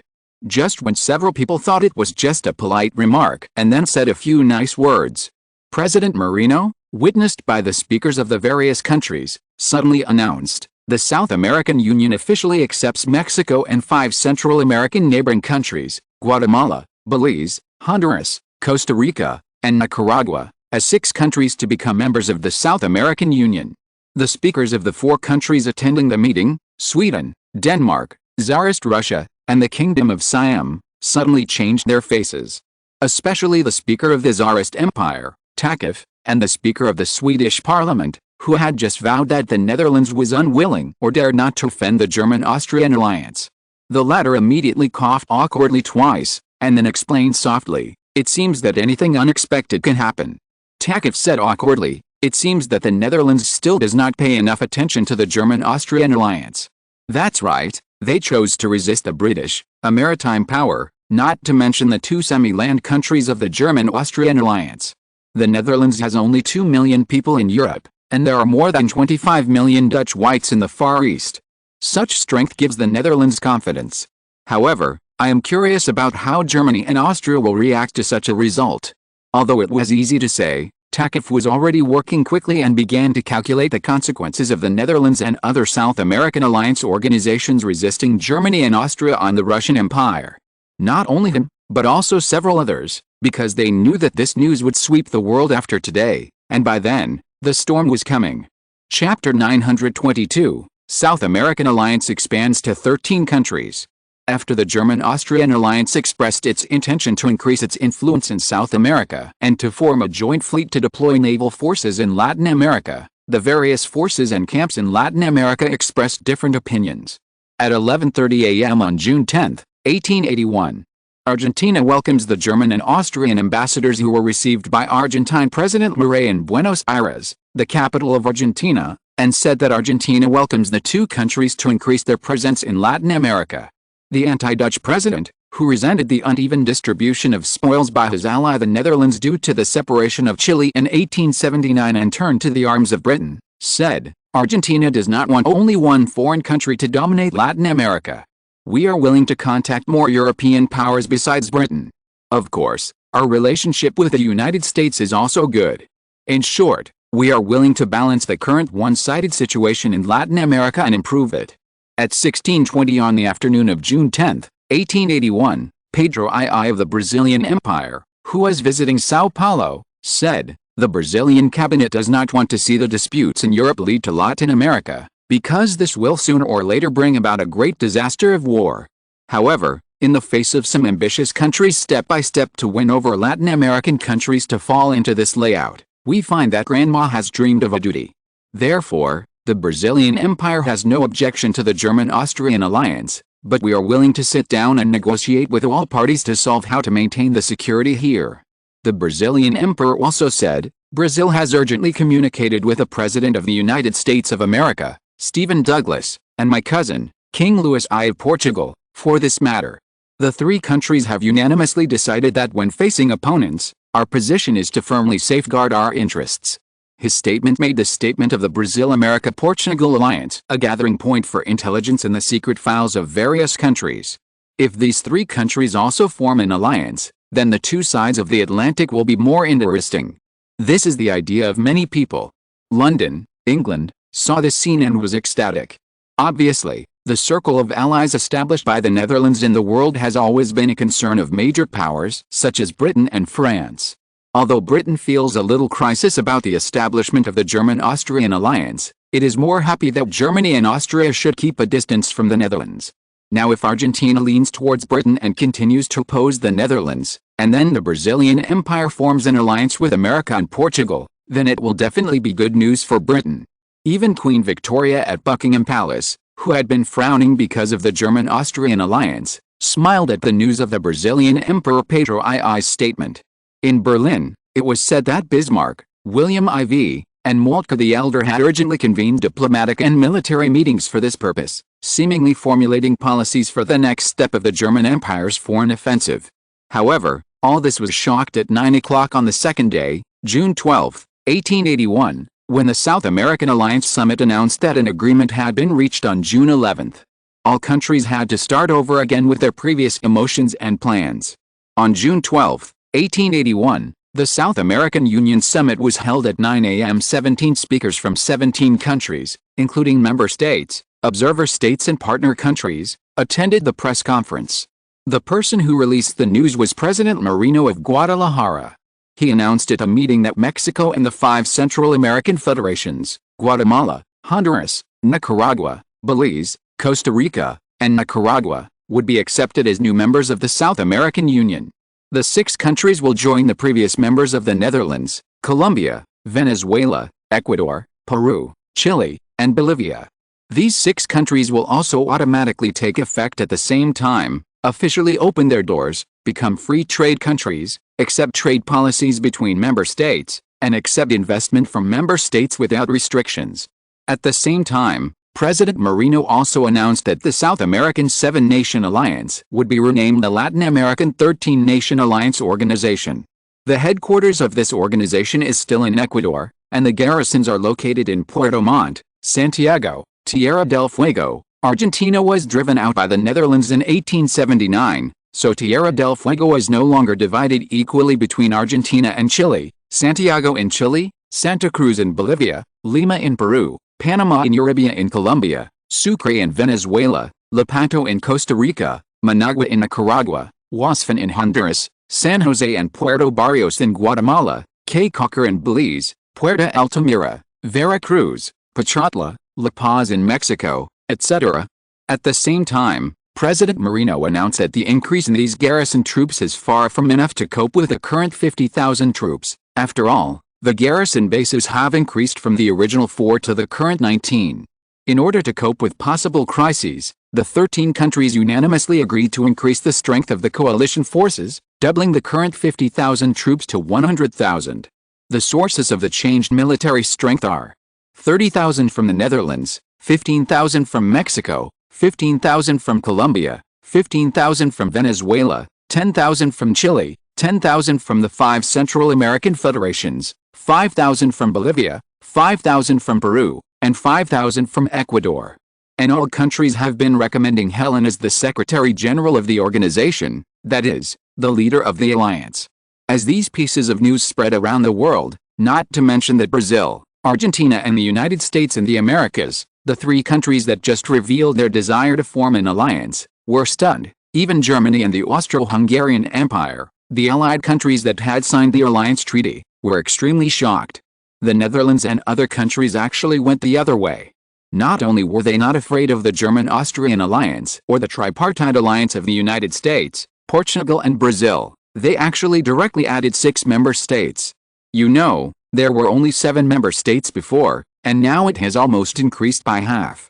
This is definitely a big slap in the face. The United Kingdom, where Buckingham Palace is located, was even more surprised by this, and at the same time, there was a little excitement, but more of a fear of the expansion of the Dutch territory. Yes, with the addition of the 5 Central American federations and Mexico, the influence of the Netherlands has now extended to the southern border of the Confederate States of America, supported by the United Kingdom. If you look carefully, you can find that the entire Latin America is connected from south to north. And the technology is almost all on the Pacific side. The Netherlands happens to be the hegemon of the Pacific region. This is definitely an unprecedented challenge for Britain and other powerful countries. Unless several major powers join forces to break the influence of the Netherlands, but are other countries willing to do so? The Russian Empire and other countries are also partners there. Will these countries intervene? Many people in the UK suddenly felt a headache. Chapter 923, the Group of 13 sanctions the United Kingdom. The 7-nation group of the South American Union has expanded to a 13-nation group. America has finally stepped onto the international stage. Stephen Douglas, President of the United States. No one knows the bitterness in the heart of this American president.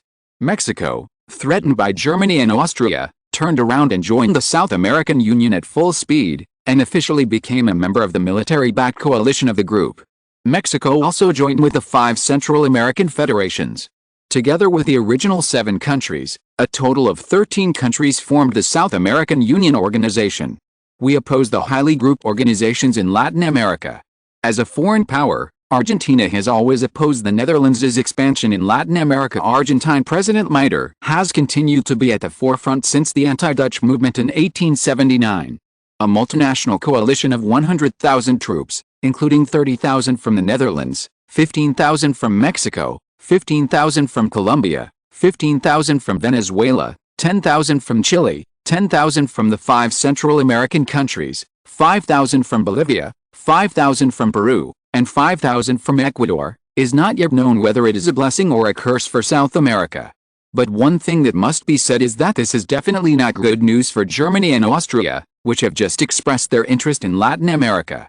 Queen Isabella II of Spain. Since establishing an alliance with the Netherlands, this queen has become the Netherlands' most reliable and steadfast ally of the same level on international issues. Even compared with the Russian Empire, Spain is more reliable. No one would think that the Netherlands is hostile to the Brazilian Empire, but sometimes as a national ruler, we do not think that security is based on the goodwill of other countries. Therefore, the Brazilian Empire has responded to the ideas of Stephen of the United States and King Louis I of Portugal. The three of us will soon start negotiations on the establishment of a mutual interest team. At the same time, as a major power in the region, Brazil is willing to cooperate on maritime security with the German Empire and the Austro-Hungarian Empire, which have come from afar, to maintain a safe environment on the Atlantic shipping lanes in Latin America. Pedro II of the Brazilian Empire, who recently just won a little advantage in the confrontation with the domestic political giant Prime Minister Fonseca and regained the ruling power of the military. Different from the economy and cabinet politics, Pedro II has more direct lineage and power in the military, so this time, he first stood up and made a statement on behalf of the people behind him, and at the same time, it was also a gesture of goodwill to the four countries of the United States, Portugal, Germany and Austria.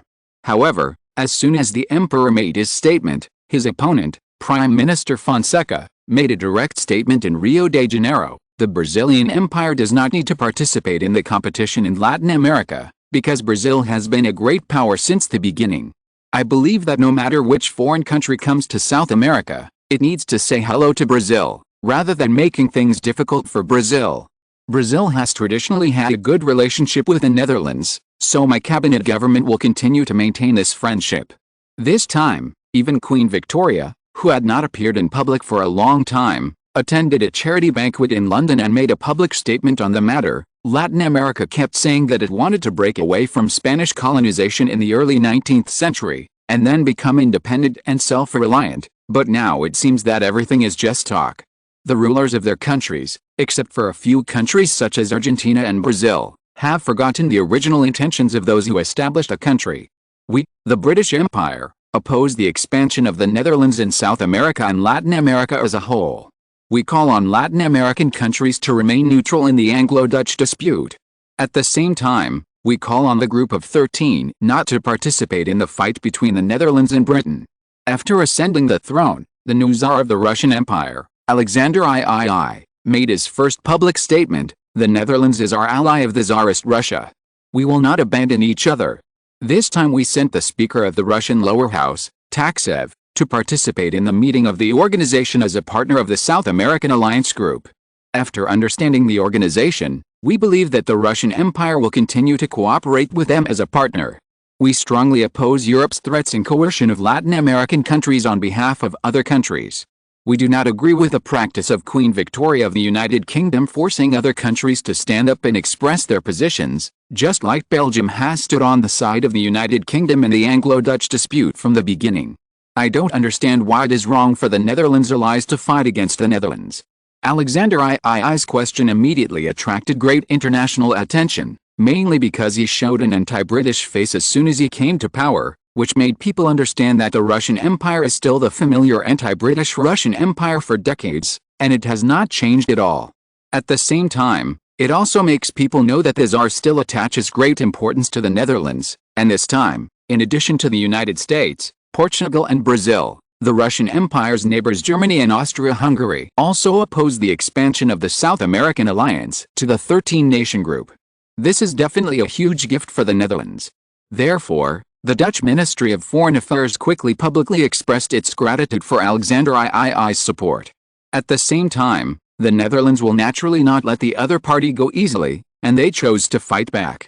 On June 13, 1881, the South American 13-nation group, which had just expanded to become a group of 13 countries, issued a statement supporting the member country Netherlands' policy toward Britain.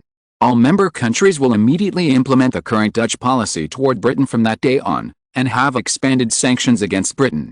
The 13-nation group summit continued on June 13, 1881 in Kiel, the capital of Ecuador, for the third day.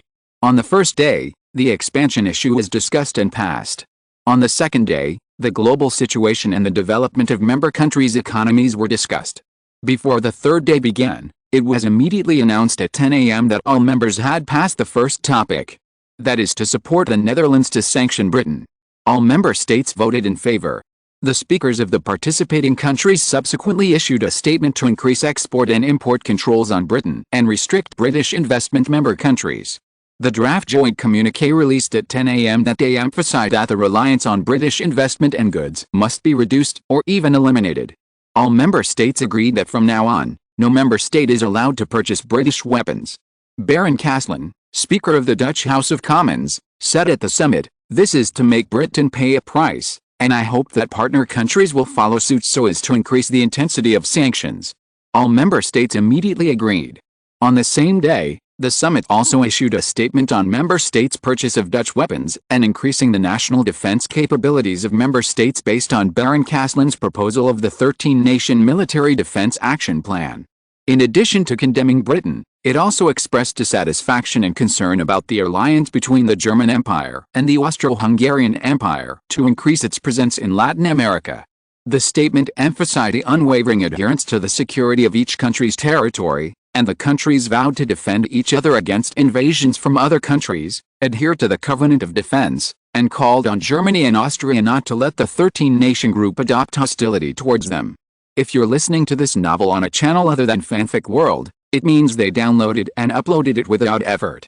We cordially invite you to visit our channel, Mundo Fanfic Novelis. There you'll find the original version of this story, and you can explore many other novels of various genres. We're waiting for you to immerse yourself in a world of incredible novels. Chapter 924. 13-Nation Group Attacks Foreign Countries. 1881. The 13-Nation Group announced its support for the Netherlands' policy toward Britain and expanded sanctions against Britain, which attracted the attention of various countries. At the same time, Britain also announced that all the speakers of the 13-Nation Group attending the meeting would be included in the British sanctions list, and Britain would also prohibit these governments from using British maritime ports and facilities around the world, such as the Cape of Good Hope in South Africa and the Suez Canal. In addition, Britain will control imports from these countries to express Britain's anger. On the afternoon of June 13, 1881, the 13-Nation Group was holding talks with four partner countries, the Kingdom of Siam, the Russian Empire, Denmark and Sweden, in Kiel at the same time. In the talks with the Kingdom of Siam, it was also promised that in the next 2 years, the 13-Nation Group would provide defense support to the Kingdom of Siam when facing pressure from Britain and France. The coalition of 100,000 troops composed of the 13-Nation Group also announced that it would send a 2,000-man team to Bangkok at the invitation of the Kingdom of Siam to express its support for the Kingdom of Siam's defense. The Kingdom of Siam promised to provide the 13-nation coalition with a 10-square-kilometer military base off the coast of Bangkok for the training of the army. The 13-nation group also promised to strengthen economic relations with the Kingdom of Siam and build a relationship link between the two sides to further deepen diplomatic, economic and political cooperation. The 13-nation Secretariat will send a coordinator to coordinate the relationship between the 13-nation group and the Kingdom of Siam. When facing the Russian Empire, the 13-nation group reached an agreement with the Russian Empire that both sides would increase the number of personnel to exchange with each other. The 13-nation group established an office in St. Petersburg, and the Russian Empire would also send diplomats to Kiel, the capital of Ecuador, the headquarters of the 13-nation group. In terms of bilateral military relations, the Russian Empire will maintain military activities with the 13-nation group. The two sides agreed to hold more than 2 large-scale joint military exercises each year, inviting each other to participate. At the same time, the 13-nation group held meetings with Denmark and Sweden. Finally, the 13-nation group reached an agreement with the two countries similar to that of the Russian Empire to increase the political and military interactions between the 13-nation group and the two countries. As the relationship with these 4 countries was confirmed, many people speculated that the 13-nation group would gradually establish similar relationships with other countries. What kind of common position would the 13-nation group take on the German-Austrian alliance at the summit was a major concern from the beginning of the summit. Germany's growing economic influence and several military victories in Europe made Germany the focus of the summit. At 9 a.m. on the 14th, 1881, The 13-nation group belatedly made a joint statement on the German-Austrian alliance. The communiqué pointed out that the German-Austrian alliance also caused great concern. Berlin was accused by the group of using trade policies to suppress other countries, and militarily, the historical behavior of invading Denmark, a partner country of the 13-nation group, was unacceptable. The 13-nation group expressed great concern about Berlin's bellicosity. The 13-nation group stated that it would strengthen cooperation with Sweden, Denmark, and the Russian Empire around the German-Austrian alliance to deal with any risks that might arise from Germany and the Austro-Hungarian Empire, and accused Germany and Austria of using their military and economic strength to deal with Denmark, Sweden, the Netherlands and Tsarist Russia, which had diplomatic disputes, which was unacceptable. However, many countries still have reservations about taking a tough stance on the issue of suppressing Germany and Austria, because Sweden has a good relationship with Germany, and so does the Russian Empire. These countries currently seem unwilling to overly anger Germany and Austria-Hungary. Because most of Sweden's steel and wood are exported to Germany, and the Russian Empire's grain is also exported to Germany and Austria, the economy is closely connected. However, the reason why the Russian Empire is about to fall out with Germany is mainly because the Junker nobles' landowners' grain production has increased, which has seized the Russian Empire's original share. The Austro-Hungarian Empire was officially guaranteed by Berlin's market, so it finally compromised with Berlin and joined the alliance. However, compared with the Kingdom of Siam's less economic exchanges with the two countries, Sweden, Denmark and the Russian Empire do have a lot of transactions. Therefore, the 13-nation group and the 4 partner countries have varying degrees of dependence on the economic relations between Germany and Austria.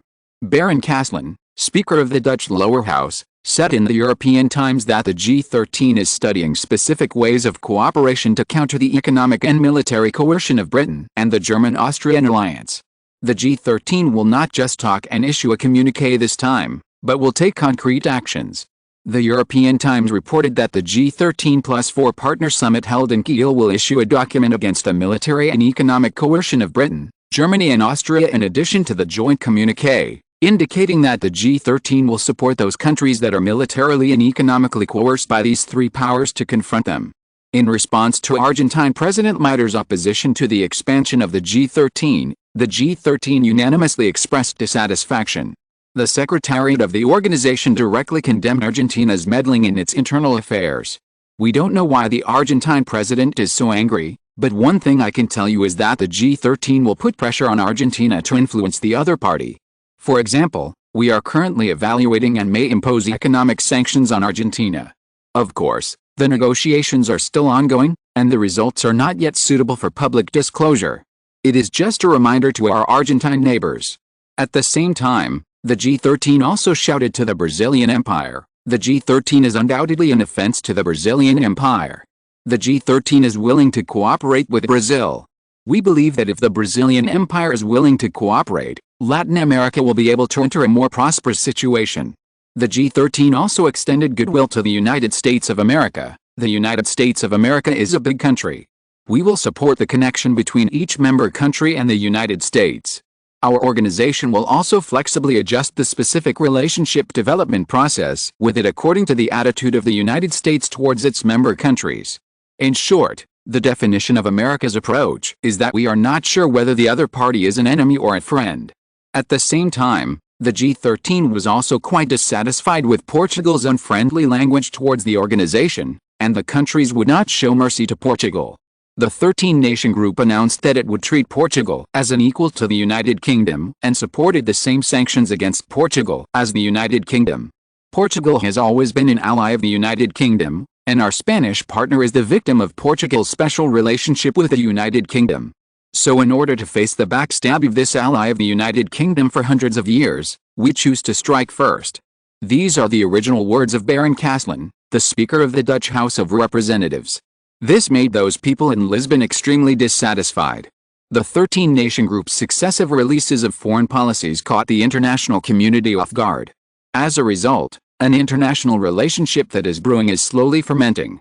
However, whether this is a blessing or a curse for the 13-nation group should soon have an answer. Chapter 925, A Fire Sets the British Literary World on Fire.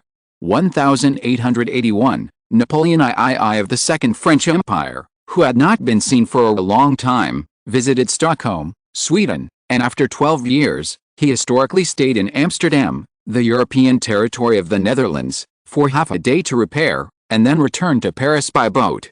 Although this was just a small move, it implied a great diplomatic change of the Second French Empire. With the sudden goodwill of the great European emperor to the Netherlands, the major European powers seemed to have differences on how to deal with the Netherlands. On June 15, 1881, Colonna, the foreign minister of the Second French Empire, who was attending the Balkan Peninsula Summit, called on the countries participating in the summit to cooperate with the Netherlands in Tirana, Albania, the Netherlands. He said that the Second French Empire was ready to work with the Netherlands to promote the peace process here on the Balkan Peninsula issue. Colonna was a direct descendant of Napoleon III, and he was the next Prime Minister of the Second French Empire, appointed by Napoleon III. Therefore, his statement showed that Paris seemed to have really changed in diplomacy. Many people even predicted that Paris was deliberately distancing itself from London and reducing its dependence on Britain. This told the 13 countries in the South American group, especially the leading country, the Netherlands, that the Second French Empire would not be involved in the global maritime hegemony between Britain and the Netherlands for the sake of confrontation with Britain and the Netherlands. The Balkan Summit was scheduled to open on June 10, 1881. It has been held for 6 consecutive days. From the first day, Colonna met with the heads of foreign ministries of various parties in the Balkan Peninsula who participated in the meeting in Tirana. In these pro-Dutch or non-anti-Dutch environments, Colonna made a pro-Dutch speech. In addition to Napoleon III's stay in Amsterdam, the two actions added up, and everyone realized that this was the Second French Empire showing goodwill to the Netherlands. Paris's actions caused dissatisfaction in London. However, Paris has always been dissatisfied with Britain's practice of shirking responsibility in helping the Second French Empire defeat the Third French Republic in southern France. Many people can't help but speculate that this is Napoleon III trying to disgust Britain and remind Britain that if you don't do things, then our Second French Empire will go off the rails. At the same time, the actions of Napoleon III, the ambassador of the Second French Empire to the Netherlands, and the Second French Empire were mainly due to the approach of Britain and Germany. Germany can be said to be the enemy of the French Empire for more than half a century. Since the time of his uncle Napoleon I, Prussia has united with other countries in Britain to fight against France, and finally the First French Empire was defeated. If that were the case, the Austro-Hungarian Empire and the other 4 sacred countries would be the same, but in the Franco-Prussian War of 1870, France failed and ceded territory. At the same time, King William I of Prussia announced the establishment of the German Empire in Paris, which slapped the face of France. At the same time, William I and Bismarck were still not at ease with France, and they actually supported the revolution in the south, splitting France abruptly. Germany is the backer of the French Third Republic in the south of France. Napoleon III has always wanted to unify the south, but he knows his own strength. He understands that William I and Bismarck would not want to see a unified France. After all, in this way, Germany is the most powerful country on the European continent. Even the Russian Empire is slightly inferior to Germany because of technology and weapons. What's more, the Austro-Hungarian Empire is now allied with Germany. When he heard the news, Napoleon III reduced his trip to Stockholm, Sweden by 1 day. At the same time, combined with the recent interaction between Britain and Germany against the Netherlands, Napoleon III, after passing through Denmark, stopped directly in Amsterdam to rest to express his dissatisfaction with Britain. People who are familiar with the reasons understand Napoleon II's anger. But understanding is understanding, and many people in London still began to condemn Paris's actions. In particular, Disraeli, the leader of the British opposition Tory party, criticized Napoleon II for being an ungrateful person. I don't know what the French emperor in Paris was thinking. Why did he choose to show goodwill to the Netherlands between Britain and the Netherlands? Did he know that if Britain hadn't stepped in 1871 to rescue him from the German prison, would anyone think that the 63-year-old could have survived a few years of captivity? It was precisely the appearance of Britain as a savior that saved him from the sea of suffering. He should be most grateful not to the nobles of Paris, but to his ally Britain across the English Channel. But look at it now, the people who Britain helped have turned against the British government managed by the Whigs. I don't know if this is a sign that our good intentions have been betrayed, or that we have cultivated an ungrateful person in the past 10 years. If the Tory party led by me came to power in 1885, I would not say no to the Netherlands first, but to Paris. You are all bastards. If Paris is not convinced, then we can try to contact the Lion government in southern France, and we can use this to fight back against Napoleon III. Disraeli was the British Prime Minister who successfully ran for 2 terms from 1866 to 1869 and from 1874 to 1880. Last year, he lost the re-election to his old rival, Gladstone of the Tory party. Re-election seems to be the biggest card of each party. So from 1866 to now 1881, Gladstone's current term ends in 1885. The two have taken turns to be the banker for 16 years, plus the more than 3 years after this term. The position of British Prime Minister has been in the hands of the two for nearly 20 years. It can be said that Disraeli's words are really weighty. After all, the British Conservatives are generally stronger than the current Liberal forces.